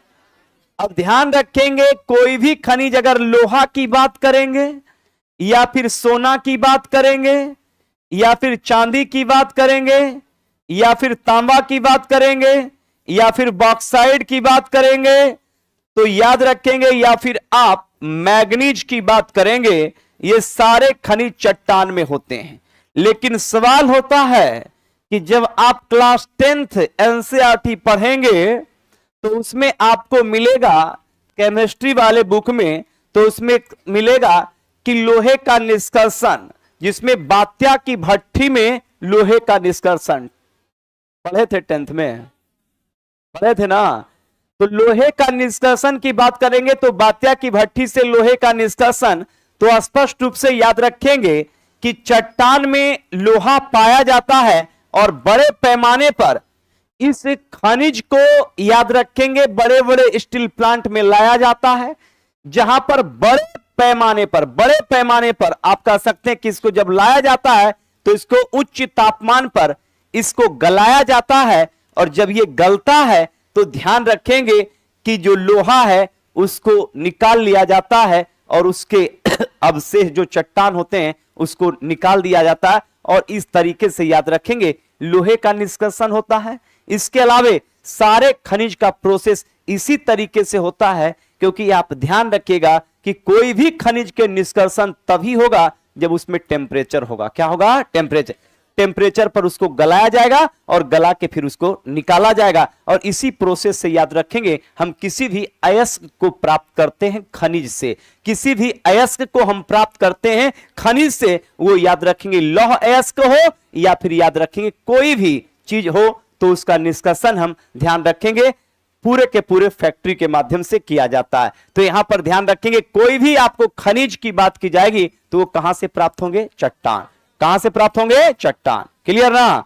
चलिए नेक्स्ट सवाल की ओर चलेंगे। कहता है कि खनिजों को क्या कहा जाता है? रत्नगर्भा। क्या कहा जाता है? रत्नगर्भा। क्योंकि याद रखेंगे, क्योंकि बहुत सारे खनिज ऐसे भी होते हैं, बहुत सारे पत्थर ऐसे भी होते हैं जो रत्न होते हैं। जैसे आप नाम सुनेंगे पुखराज का, आप नाम सुनेंगे नीलम का, सुने कि नहीं? ये सभी कीमती स्टोन और कीमती पत्थर होते हैं, तो इन्हें रत्न कहा जाता है। तो कहता है कि खनिजों को क्या कहा जाता है? रत्नगर्भा। क्या कहा जाता है? क्योंकि याद रखेंगे इन खनिज में कई प्रकार के रत्न होते हैं, जिसमें नीलम, पुखराज, मानिक, ये सभी याद रखेंगे कीमती क्या है? रत्न है, जो याद रखेंगे पत्थर है। क्या है? पत्थर। क्या है? पत्थर। क्लियर। चलिए नेक्स्ट सवाल की ओर चलेंगे। नेक्स्ट सवाल क्या कहता है? कहता है धात्विक खनिज कितने प्रकार के होते हैं? देखिए भाई, कहता है धात्विक खनिज भी कितने प्रकार के होते हैं? 2 प्रकार के ये भी होते हैं, एक लौह युक्त होते हैं और एक लौह युक्त नहीं होते हैं, जिसको अलौह कहते हैं। एक लौह युक्त होता है और एक याद रखेंगे अलौह होता है, मतलब जिसमें एक लोहा नहीं पाया जाता है और एक में लोहा पाया जाता है। तो कहता है धात्विक। धात्विक मतलब मेटल। धात्विक मतलब मेटल। धात्विक मतलब मेटल। तो धात्विक मतलब मेटल है, तो धात्विक खनिज या मेटल भी 2 टाइप के होंगे, एक लौह युक्त होंगे और एक अलौह युक्त होंगे। मतलब एक में लोहा पाया जाएगा, एक में लोहा पाया नहीं जाएगा। तो लिखेंगे यहां पर लौह युक्त और अलौहिया। नेक्स्ट सवाल की ओर चलेंगे। नेक्स्ट सवाल क्या कहता है? ध्यान देंगे। नेक्स्ट सवाल देखेंगे 29 के बाद आपका 30 नंबर का सवाल है भाई। 30 नंबर का सवाल में देखेंगे क्या है। 30 नंबर सवाल में देखेंगे, कहता है कि अवरक और ग्रेफाइट कैसे खनिज हैं? बताइए। सबसे पहले ध्यान देंगे कि अवरक और ग्रेफाइट कैसे खनिज के उदाहरण हैं? अकार्बनिक और आधातिक, ये मेटल है। अरे अवरक और ध्यान रखेंगे ग्रेफाइट मेटल है, मेटल है, क्योंकि मेटल वही होगा जो याद रखेंगे टेम्परेचर के बाद उसमें क्या होगा? फैलाव होगा। टेम्परेचर के बाद क्या होगा? सोना चांदी, सोना चांदी तांबा, सोना चांदी तांबा लोहा, ये सभी याद रखेंगे मेटल है। ये सभी क्या है?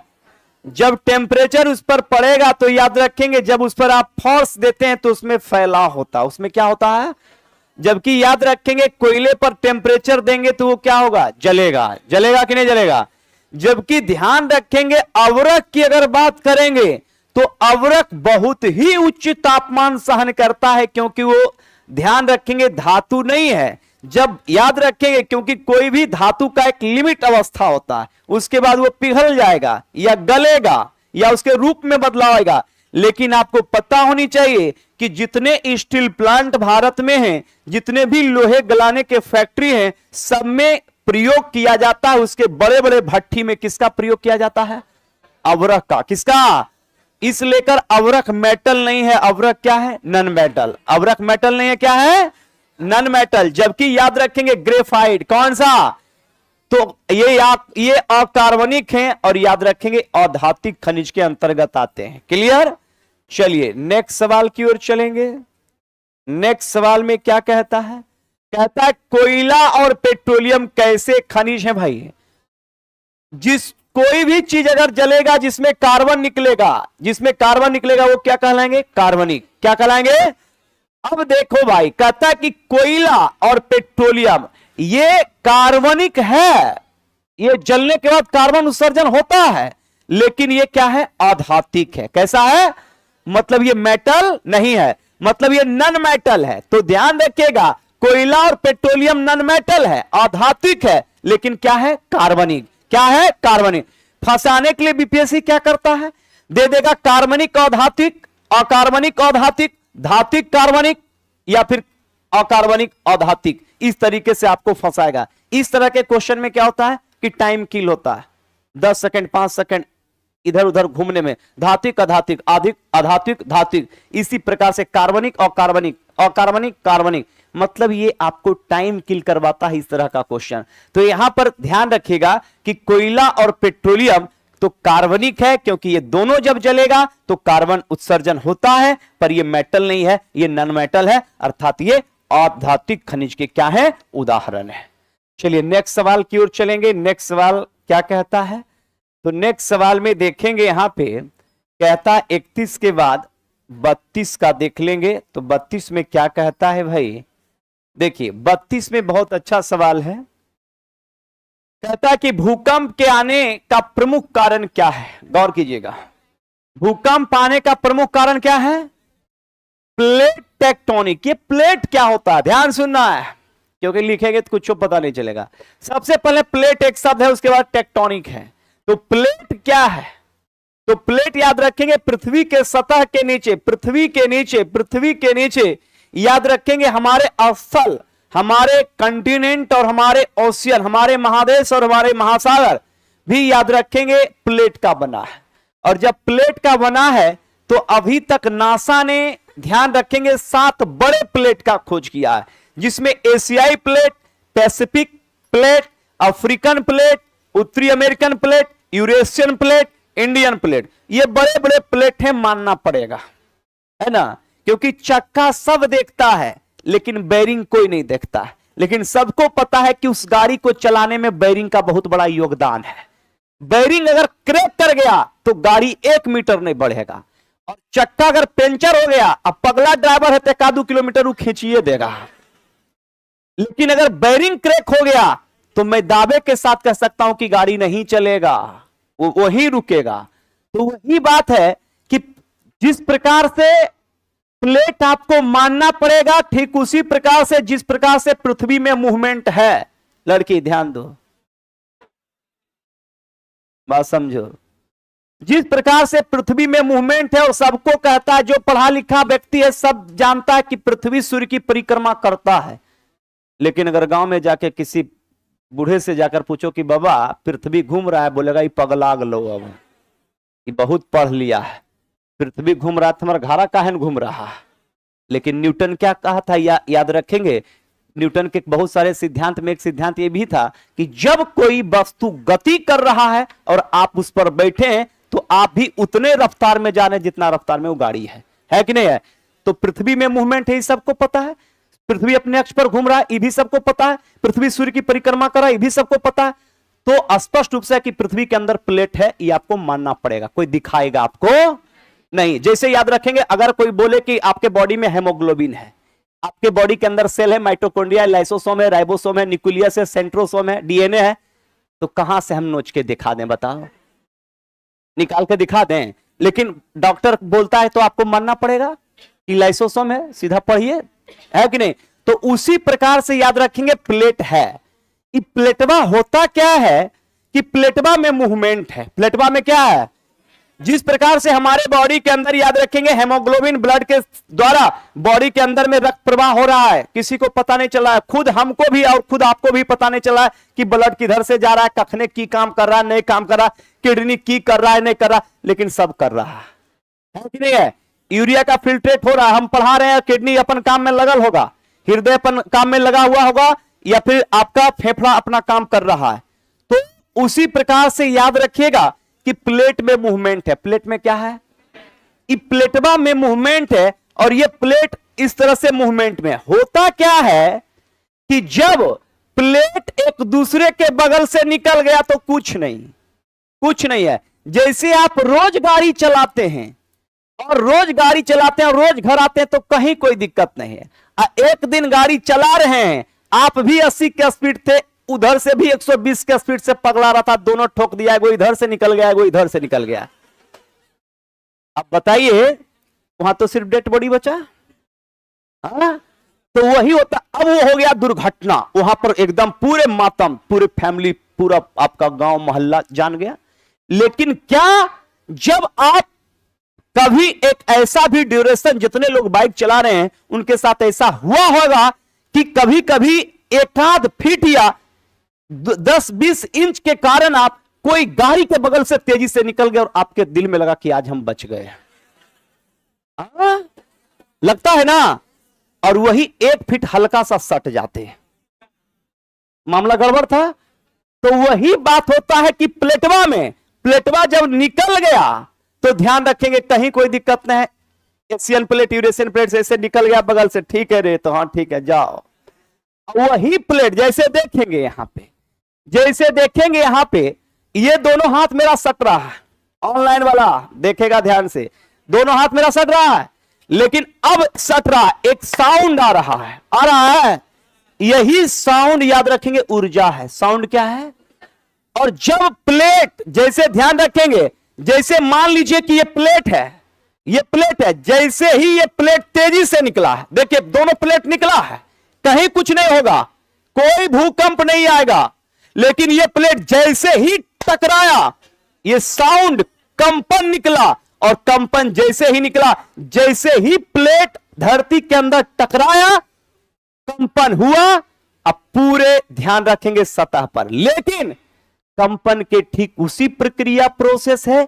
अक्सर सुनते होंगे कि दिल्ली एनसीआर में भूकंप के झटके महसूस किए गए, रिएक्टर पैमाने पर 5.5, हताहत की कोई संभावना नहीं। लेकिन कभी सुनते होंगे कि तुर्की या जापान के भूकंप के झटके रिएक्टर पैमाने पर 7.7, जानमाल का बहुत ज्यादा नुकसान।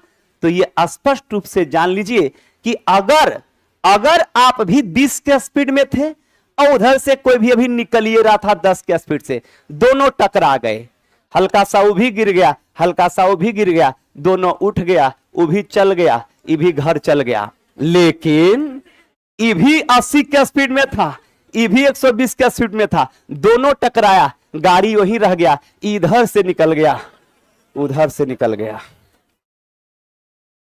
है ना। तो घटना यही बात है भूकंप। इसलिए ऑनलाइन वाला ध्यान देना, पूरा पानी व्यवस्था रखो। यही होता है कि आज तक दुनिया के कोई भी वैज्ञानिक भूकंप का पता नहीं लगा पाएंगे और ना भविष्य में पता लगेगा, क्योंकि ठीक उसी प्रकार से जिस प्रकार से कोई व्यक्ति गाड़ी चलाता है तो उसका एक्सीडेंट होगा, लेकिन एक्सीडेंट कब होगा इसका कोई तिथि नहीं है, और जिस दिन 2 दिन पहले पता चल जाएगा कि अगला 2 दिन के बाद तू मरेगा, मोटरसाइकिल छोड़ देगा, हमरा कोई जरूरत नहीं है ना, हम जैबे नहीं करेंगे मोटरसाइकिल। तो वही बात है प्लेट में, प्लेट का कोई अते पता नहीं है। जैसे प्लेट का कोई अते पता नहीं, आ रहा है, अगर आके टकरा गया भूकंप आ गया, बगल से निकल गया कुछ नहीं हुआ। ठीक उसी प्रकार से बस में आप सट गए, एक्सीडेंट हो गया, 1 फीट के लिए निकल गए, बच गए। तो ध्यान रखिएगा कि यहां पर कहता है, यही क्वेश्चन था जी, क्वेश्चन नंबर 32 ना, ये तो बढ़ गया कैसे? अच्छा कोई बात नहीं, 32 था ना, रुक ना भाई, तो 32 हो गया तो 32 से पढ़ा रहे थे हम। तो ध्यान रखिएगा यहां पे, अभी मैंने बता रहा था, तो भूकंप के आने के प्रमुख कारण है प्लेट टेक्टोनिक या प्लेट का टकराना। प्लेट का क्या? टकराना, प्लेट का टकराना। अब होता क्या है कि भारत में, हम आगे बताएंगे कि भारत में सबसे ज्यादा सेंसिटिव जोन जो है भारत में भूकंप का, वो याद रखेंगे हिमालय है। कौन है? कौन? तो भारत में सबसे ज्यादा भूकंप के क्षेत्र कौन है? हिमालय। कौन है? हिमालय इसलिए है क्योंकि जहां हिमालय है वहीं पर 2 प्लेट आपस में टकराता है, एक इधर से इंडियन प्लेट और उधर से कौन? यूरेशियन। तो इंडियन प्लेट यूरेशियन प्लेट पर जब दबाव बनाता है तो वहां पर हलचल होता है, इसलिए कर भारत में सबसे ज्यादा भूकंप के जो केंद्र हैं या क्षेत्र हैं वो कौन है? हिमालय। कौन है? हिमालय, याद रखिएगा। नेक्स्ट सवाल की ओर चलेंगे। कहता है प्यारे कि भूवैज्ञानिक किस उपकरण का उपयोग भूकंप के अध्ययन करने के लिए करते हैं? कौन? सिस्मोग्राफ। कौन? कंफर्म ना? तो सिस्मोग्राफ से क्या मापा जाता है? ध्यान दीजिएगा, हमारे भूवैज्ञानिक सिस्मोग्राफ को लगाए हुए हैं, सिस्मोग्राफ को लगाए हुए, जैसे वायुदाब मापने के लिए बैरोमीटर, वायुदाब मापने के लिए, वायुदाब मापने के लिए, और टेम्परेचर मापने के लिए थर्मामीटर। क्या? तो उसी प्रकार से भूकंप मापने वाले यंत्र को क्या कहते हैं? क्या? ध्यान रखेंगे, भूवैज्ञानिक ध्यान रखेंगे सिस्मोग्राफ को लगाए हुए हैं, और जैसे ही याद रखेंगे वो लगा हुआ है मशीन, कौन? सिस्मोग्राफ, जगह जगह पर वो केंद्र पर लगा हुआ है। जैसे ही याद रखेंगे भूकंप तो कभी आएगा। जिस प्रकार से व्यक्ति गाड़ी चला रहा है, एक्सीडेंट रात में भी हो सकता है, दिन में भी हो सकता है, 4 बजे सुबह भी हो सकता है, 4 बजे शाम में भी हो सकता है ना। तो वही बात है कि भूकंप कभी भी आएगा। अब होता क्या है कि जैसे ही भूकंप आया, मान लीजिए कि प्लेट कभी कभी हल्के टकरा गया, तो हल्के टकराया तो हल्का कंपन आया, तो हल्का कंपन जैसे ही आता है, अगर बहुत तेजी कंपन आएगा तो मौके नहीं मिलेगा, अगर पूरे तेजी से आएगा तो मौके नहीं मिलेगा। अब होता क्या है कि हल्का टकराया, कंपन हुआ, सिस्मोग्राफ रिकॉर्ड कर लिया 4.4। भूकंप आया है कितने बजे? 2 बजे रात में। कितने बजे रात में? 2 बजे। वो सिस्मोग्राफ, वहां सारे ऑपरेटर लगे हुए हैं, सारे ऑपरेटर लगे हुए हैं, तुरंत ब्रेकिंग न्यूज आ जाता है आज तक पर, है ना। उत्तर भारत में भूकंप के झटके महसूस किए गए हैं पूरा दिन, है ना। 4 बजे सुबह से ही ब्रेकिंग न्यूज बनना शुरू हो गया, 6 बजे जो है, 6 बजे लोग को पता चला, तब सब कह रहा कि हाँ रतिया भूकंप आया था। उसी में से कुछ जो होती है थोड़ी से कबियाट महिलाएं, वो कहती है हाँ रात तो भूकंप आया था, हमको लगा कि कोई पलंग हिला रहा है। ये बताओ, जब तुमको महसूस हुआ तो तुम उठ के हल्ला काहे ने की? मतलब ये दिखाना चाहती है कि हम बहुत एक्टिव हैं, मतलब हम जो है बहुत एक्टिव हैं, हमारा नींद बहुत बढ़िया है। तो ये स्पष्ट है, ये सारे याद रखेंगे अपवादी थे, इससे लेना देना कुछ नहीं है। वो समाज में ये दिखाना चाहती है कि हम बहुत एक्टिव हैं, ऐसा कुछ था नहीं, वो सुतले थे, है ना, बात समझे। तो ये ध्यान रखिएगा तो हल्का जब टकराएगा तो याद रखेंगे सिस्मोग्राफ एब्जॉर्ब करेगा, और तेजी से जब आएगा तो भी याद रखेंगे। और अक्सर ध्यान रखेंगे कि जापान में भूकंप क्यों आता है, तो जापान इसलिए आता है क्योंकि बेचारा जहां पर जापान है ना, वहां पर दूगो बड़का प्लेट टकराते रहता है, जिसमें दुनिया के सबसे बड़े प्लेट है प्रशांत महासागरीय प्लेट, और दूसरा है कॉन्टिनेंटल प्लेट, एशियाई प्लेट। ये दोनों हर समय टकराते रहता है। अब बताओ सबसे ज्यादा एक्सीडेंट का चांस एनएच पर रहेगा? कभी सुना है कि हमारे सड़क, हमारे जो घर के गली के बगल में दूगो बस टकरा गया, वहां साइकिलों नहीं जा रहा था, बस कैसे टकरा गया है? तो एनएच पर ज्यादा चांस रहेगा। तो बड़का प्लेट जहां पर रहेगा वहां पर जब टकराएगा तो वहां पर जानमाल का नुकसान क्या होगा? ज्यादा जानमाल का नुकसान क्या होगा। और इसी में जब छोटका ट्रक, देखिए छोटका याद रखेंगे प्लेट और बड़का प्लेट, जैसे कभी कभी क्या होता है, जैसे इधर तुर्की में आप सुने होंगे 2-3 साल पहले तुर्की में भूकंप आया, तो उसमें क्या होता है कि उसमें जहां पर तुर्की है वहां पर 3 गो छोटका छोटका प्लेट का मूवमेंट वहीं पर है। अब होता है कि तीनों एक के बाद टकरा जाता है। अब तीनों एक के बाद टकराता है लेकिन है छोटा छोटा, तो तीनों एक के बाद टकराता है क्या क्या, एगो ई रिक्शा, एगो मोटरसाइकिल, एगो उधर से साइकिल आ रहा था। तो कुल मिला के अगर मरबो करेगा तो 2-4-5 गो आदमी मरेगा, यही ना मरेगा। दूगो मोटरसाइकिल पर था वो मर गया, मान लीजिए साइकिल वो वाला मर गया, एक आध गो रिक्शा वो वाला क्लीन बोल्ड हो गया, 4-5 गो मरेगा। लेकिन जब दूगो बस टकराएगा तो ऑटोमेटिक है कि ब्रेकिंग न्यूज में अगर आ गया कि 2 बस के टकराव में 30 लोग मारे गए तो नॉर्मल खबर। लेकिन अगर कोई ब्रेकिंग न्यूज चला दे कि मोटरसाइकिल एक्सीडेंट में 30 लोग मारे गए हैं, गड़बड़ है कि नहीं है?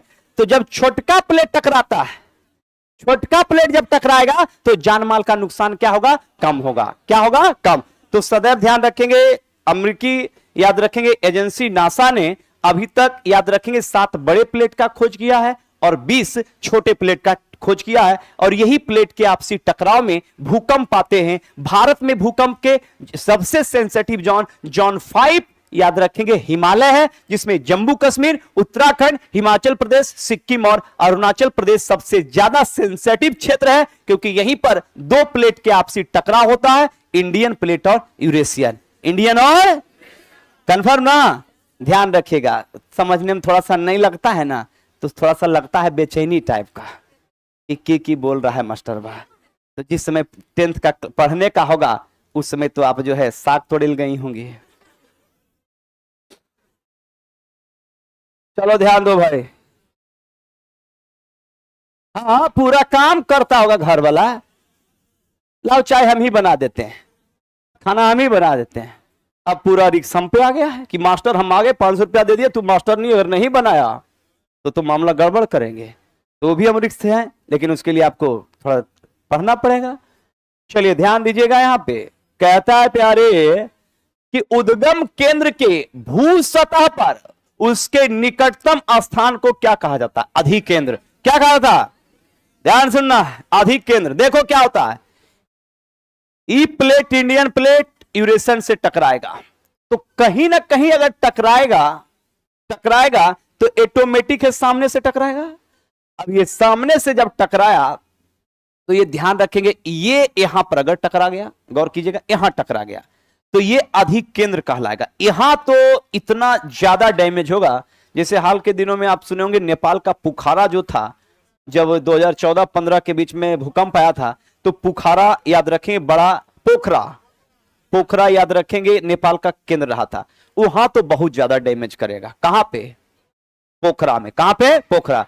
तो वहां पर क्यों? क्योंकि ये प्लेट जो टकराया ना, तो उसका मुख्य केंद्र था पोखरा। यहां पर जो ये अधिक केंद्र है, यहां पर तो बहुत ज्यादा डैमेज करेगा, मकान तो पक्का टोटल गिरा देगा। अब क्या होता है कि यहां से कंपन इस राउंड में निकलता है, इस राउंड में निकलता है। ये देखिए भूकंप इसी तरह से आगे बढ़ता है। अब यहां ज्यादा डैमेज करेगा, जैसे जैसे ये बढ़ते जाएगा तो याद रखेंगे ये कम क्षति पहुंचाएगा। क्या पहुंचाएगा? कम क्षति। जैसे ये नेपाल का है, नेपाल से सटे याद रखिए बिहार के जितने जिले हैं, जैसे पश्चिम चंपारण में जितना, गौर कीजिएगा, जितना पश्चिम चंपारण में बिहार में ही, जितना पश्चिम चंपारण, सीतामढ़ी, पूर्वी चंपारण, अररिया, सुपौल के अलावे किशनगंज में जितना डैमेज पहुंचेगा, उतना डैमेज बांका, औरंगाबाद, कैमूर, जमुई और नवादा और गया में नहीं पहुंचेगा। कारण यह है क्योंकि ये इससे बहुत दूर है और इसकी जो कंपन है ये कंपन इस तरह से आगे बढ़ेगा और जैसे ये कंपन आगे बढ़ेगा इसकी तीव्रता कम होगी और क्षति कम पहुंचेगा। इस तरीके से याद रखेगा। कहता जहां उद्गम केंद्र है भूकंप का वो क्या कहलाता है, क्या कहलाता है, कंफर्म ना। चलिए नेक्स्ट सवाल की ओर चलेंगे। नेक्स्ट सवाल क्या कहता है देखेंगे।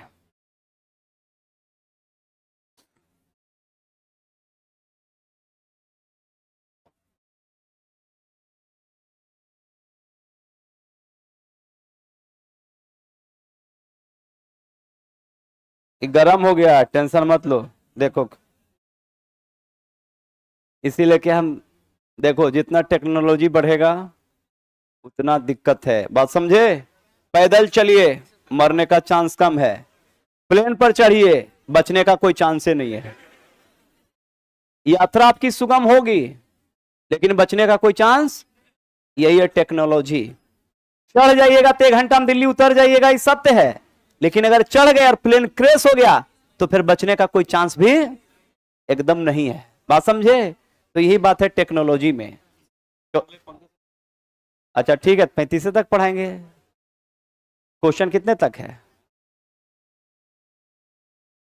34 तक है ना। और एक और होगा 35 होगा कि नहीं है, देखिए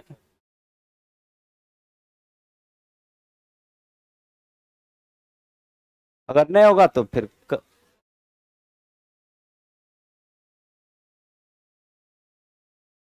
क्वेश्चन कितना ही बताइए। हाँ ठीक है ठीक है ठीक है, चलो 2 क्वेश्चन और ठीक है।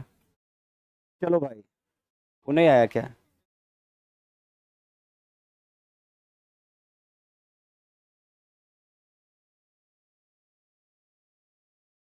यही तो था, वही तो है, ठीक तो है, इसको करो ना।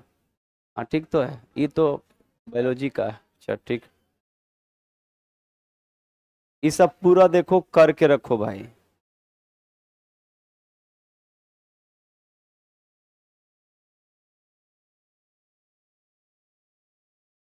एक साथ ही लोग बनाता नहीं है, एक साथ पूरा पीपीटी कर दे तो कहीं कोई दिक्कत ना हो। चलिए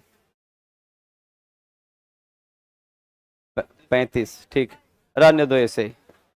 चलो भाई देख लो 35। पृथ्वी के अंदर गर्म तरल पदार्थ को क्या कहते हैं, और पूरा पढ़ा चुके हैं कि मैग्मा। चट्टान के लिक्विड रूप को क्या कहते हैं, तो चट्टान के लिक्विड रूप को क्या कहते हैं। और मैग्मा जब ज्वालामुखी माध्यम से ऊपर आएगा कौन चट्टान बनेगा, बेसाल्ट।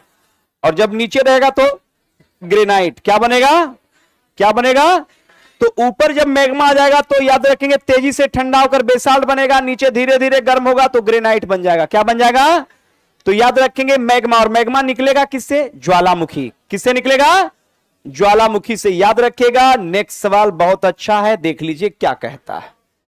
कहता है भाई कि हिमालय और रॉकी पर्वत किस प्रकार के पर्वत हैं, बलित पर्वत। कौन पर्वत, अब देखो बलित पर्वत की बात करेंगे तो बलित पर्वत क्या है ये समझेंगे। बलित पर्वत का मतलब होता है कि ये बल से बनेगा। किससे बनेगा, बल से। किससे बनेगा, बल से। हिमालय के उत्पत्ति को लेकर याद रखेंगे, समझेंगे। जहां पर वर्तमान में हिमालय है वहां पर एक सागर हुआ करता था जिसका नाम था थेटिस सागर। क्या नाम था, क्या नाम था, थेटिस सागर। क्या नाम था, तो ये स्पष्ट रूप से याद रखेंगे कि जहां पर अभी हिमालय है, जहां पर अभी हिमालय है वहां पर ध्यान रखिएगा कि पूर्व में 4.5 करोड़ वर्ष पहले एक सागर था, थेटिस सागर। कौन सागर, कौन सागर हुआ, ये कि ध्यान रखेंगे कि जहां पर ये थेटिस सागर था तो ये थेटिस सागर की अगर बात करेंगे तो थेटिस सागर जहां पर था वर्तमान में अभी हिमालय है, ये 2 प्लेट के आपसी दबाव के कारण। हमने कहा था कि इंडियन प्लेट जो है वो यूरेशियन प्लेट पर दबाव बनाया। इंडियन प्लेट किस पर दबाव बनाया, बीच में कौन था, कौन सागर, यही थेटिस सागर पर जब ये दबाव दिया तो वलन या वल के कारण यहां पर ऊंचे ऊंचे पर्वत का क्या हुआ, निर्माण हुआ। ऊंचे ऊंचे पर्वत का क्या हुआ, ऊंचे ऊंचे पर्वत का क्या हुआ। जिस प्रकार से याद रखिएगा कि जिस प्रकार से आप आटे पर जब आप बल देते हैं तो ध्यान रखेंगे कि हिमालय क्षेत्र में कई पर्वत हैं जो पूरा बताएंगे, जिसमें माउंट एवरेस्ट है, कंचनजंगा है, नेपाल में मकालू है, अन्नपूर्णा है, गौरी शंकर है, धौलागिरी है। इसके अलावा ध्यान रखेंगे नामचा बरवा, उत्तराखंड में नंदा देवी और कामेट भी है, जबकि लद्दाख में नंगा पर्वत जैसी चोटियां हिमालय के चोटी है। किसके चोटी है? तो होता क्या है कि जैसे ही दबाव बना, किस पर दबाव बना? तो याद रखेंगे इंडियन प्लेट प्रेशर मारा किस पर? यूरेशियन पर। अब बीच में कौन आ गया? थेटिस सागर। तो थेटिस सागर का जितना भी रेत, कचरा, मिट्टी था वो धीरे धीरे क्या होने लगा? ऊपर उठने लगा। और जब 6000 मीटर औसत ऊंचाई से जब ऊपर चला गया तो हमने आपको बताया था कि क्षोभ मंडल में तापमान में आपको अंतर मिलेगा। जैसे ही 6000 मीटर से ऊपर वो पर्वत बढ़ा तो याद रखेंगे कि जब मॉनसूनी हवा शीत ऋतु में उस पर्वत से टकराकर ऊपर चढ़ा तो ध्यान रखेंगे कि वो आपका जो आर्द्रता भरी हवा थी वो ठंडा होकर याद रखेंगे स्नोफॉल हो गया, मतलब बर्फबारी हो गया। और वही बर्फबारी अभी तक जम्मू कश्मीर में शीत ऋतु में होता है और इसी से वो पूरा पर्वत याद रखेंगे बर्फ से ढक गया। और जब बर्फ से ढक गया तो हमने उसी प्रकार से कहा जिस प्रकार से विद्या जोड़ आलय विद्यालय, तो हिम जोड़ आलय मैंने नाम क्या कर दिया? हिमालय। क्या कह दिया? क्या कह दिया? और इस तरीके से हिमालय की उत्पत्ति हुई। किसकी उत्पत्ति हुई? किसकी उत्पत्ति हुई? आप मत कुछ कीजिए, आप हिमालय के कई चोटियां अपने पास भी प्रैक्टिकल करके बना लेंगे। जैसे मान लीजिए कि ये आपका हाथ है इंडियन प्लेट, और इंडियन प्लेट याद रखेंगे आटे, साने हुए आटे पर जब आप दबाव बनाते हैं तो देखिएगा कि जैसे ही आप बल लगाइएगा तो इधर से देखिएगा माउंट एवरेस्ट निकलेगा, इधर से धौलागिरी निकलेगा, इधर से नंदा देवी निकलेगा। निकलता है कि नहीं निकलता? लेकिन ध्यान रखिएगा, और उसके बाद कई चोटियां तो बनती ही बनती हैं। इसके अलावे दो पर्वतों के बीच से घाटी का निर्माण होता है, और यही घाटी पर याद रखेंगे हिमालय के बड़े बड़े ग्लेशियर होते हैं जो ग्रीष्म ऋतु में जब यह पिघलता है तो यही याद रखेंगे ग्लेशियर, गंगोत्री ग्लेशियर और संतोपथ ग्लेशियर से अलकनंदा और भागीरथी जैसी नदियां निकलकर ध्यान रखेंगे हिमालय से निकलकर मैदानी इलाकों में बहती है, और मैदानी इलाकों से निकलकर बंगाल की खाड़ी में गिरती है। गिरती है कि नहीं गिरती है? तो मान लीजिए कि यहां पर भी वो प्रोसेस होगा। जैसे मान लीजिए कि हम इंडियन प्लेट हैं, हम में मूवमेंट हो रहा, और ये हमारा सिर जो देख रहे हैं ये थेटिस सागर है। कौन सागर है? देखिएगा कैसे कंचनजंगा बनेगा, कैसे मकालू बनेगा, कैसे माउंट एवरेस्ट बनेगा, और कम चोट के कारण इधर नंदा देवी भी बनेगा। मान लीजिए कि हम इंडियन प्लेट है। कौन प्लेट? इंडियन प्लेट में मूवमेंट है, और ये हमारा बॉडी, हमारा सिर थेटिस सागर है। जैसे ही बड़े तेजी से याद रखेंगे दबाव दिया मैंने किस पे? किस पे दबाव दिया है? उठाओ उठाओ, सब सामान उठाओ। मैंने दबाव जैसे ही दिया किस पर? थेटिस सागर दिया। दबाव किस पर? Indian plate. अरे इधर देख भाई, वो खराब होगा फिर आएगा, लेकिन तू समझ जाएगा तो सब कुछ बढ़िया होगा। 450 का है ये। तो हमने अभी आपको बताया कि मैं इंडियन प्लेट, यूरेशियन, मैं इंडियन प्लेट किस पर दबाव दिया? यूरेशियन पर। बीच में आ गया कौन? थेटिस सागर। जैसे ही यहां पर दबाव पड़ेगा चोट, तो सबसे पहले ध्यान रखेंगे फूलेगा। जहां ज्यादा चोट लगेगा वहां ज्यादा ऊंचा होगा, वहां बनेगा माउंट एवरेस्ट।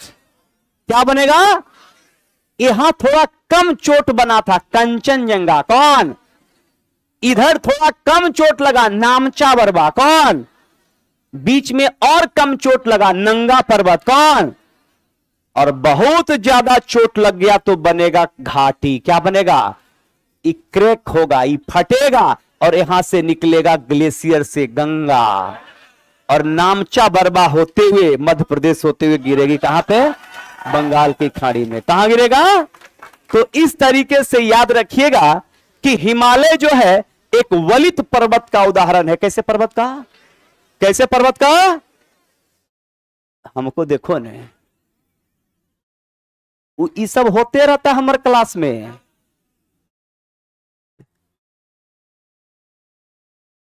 अच्छा कौन रिमोट? ये रिमोट तो हमारे पास है।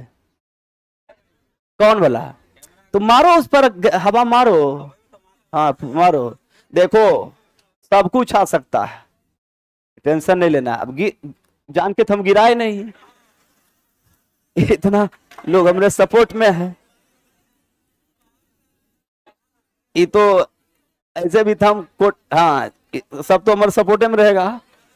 ये तो हम समझाने के लिए जो है, मेरा कोई मकसद नहीं था पानी गिराने का।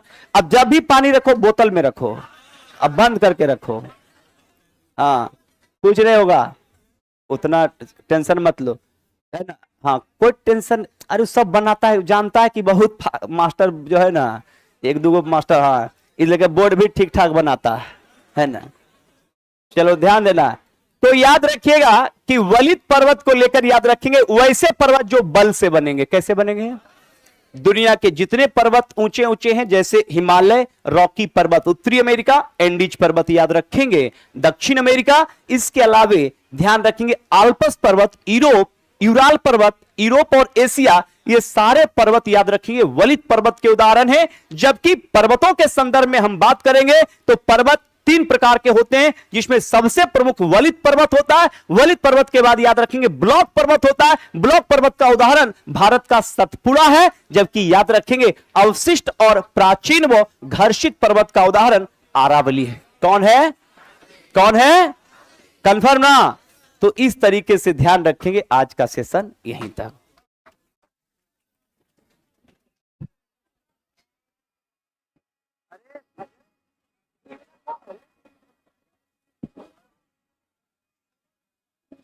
पूरा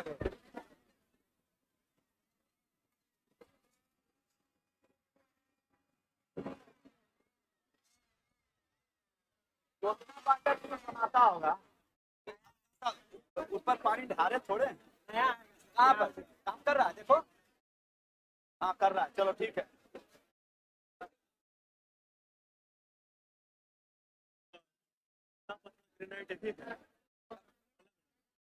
पत्थर है, औसादी चट्टान है, ग्रेनाइट अग्नि चट्टान है। पत्थर औसादी, ग्रेनाइट अग्नि। पहला क्लास था लड़का, 200 का मिलाओ ना, ग्रेनाइट लाया था। नहीं सर, कल छूट गया। कहाँ है? हाँ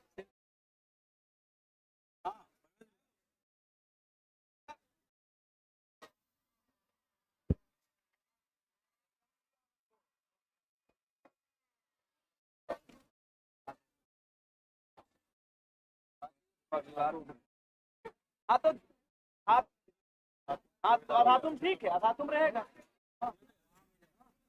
अधातुम कोई सब चट्टान है, अधातु में कोई चट्टान आएगा।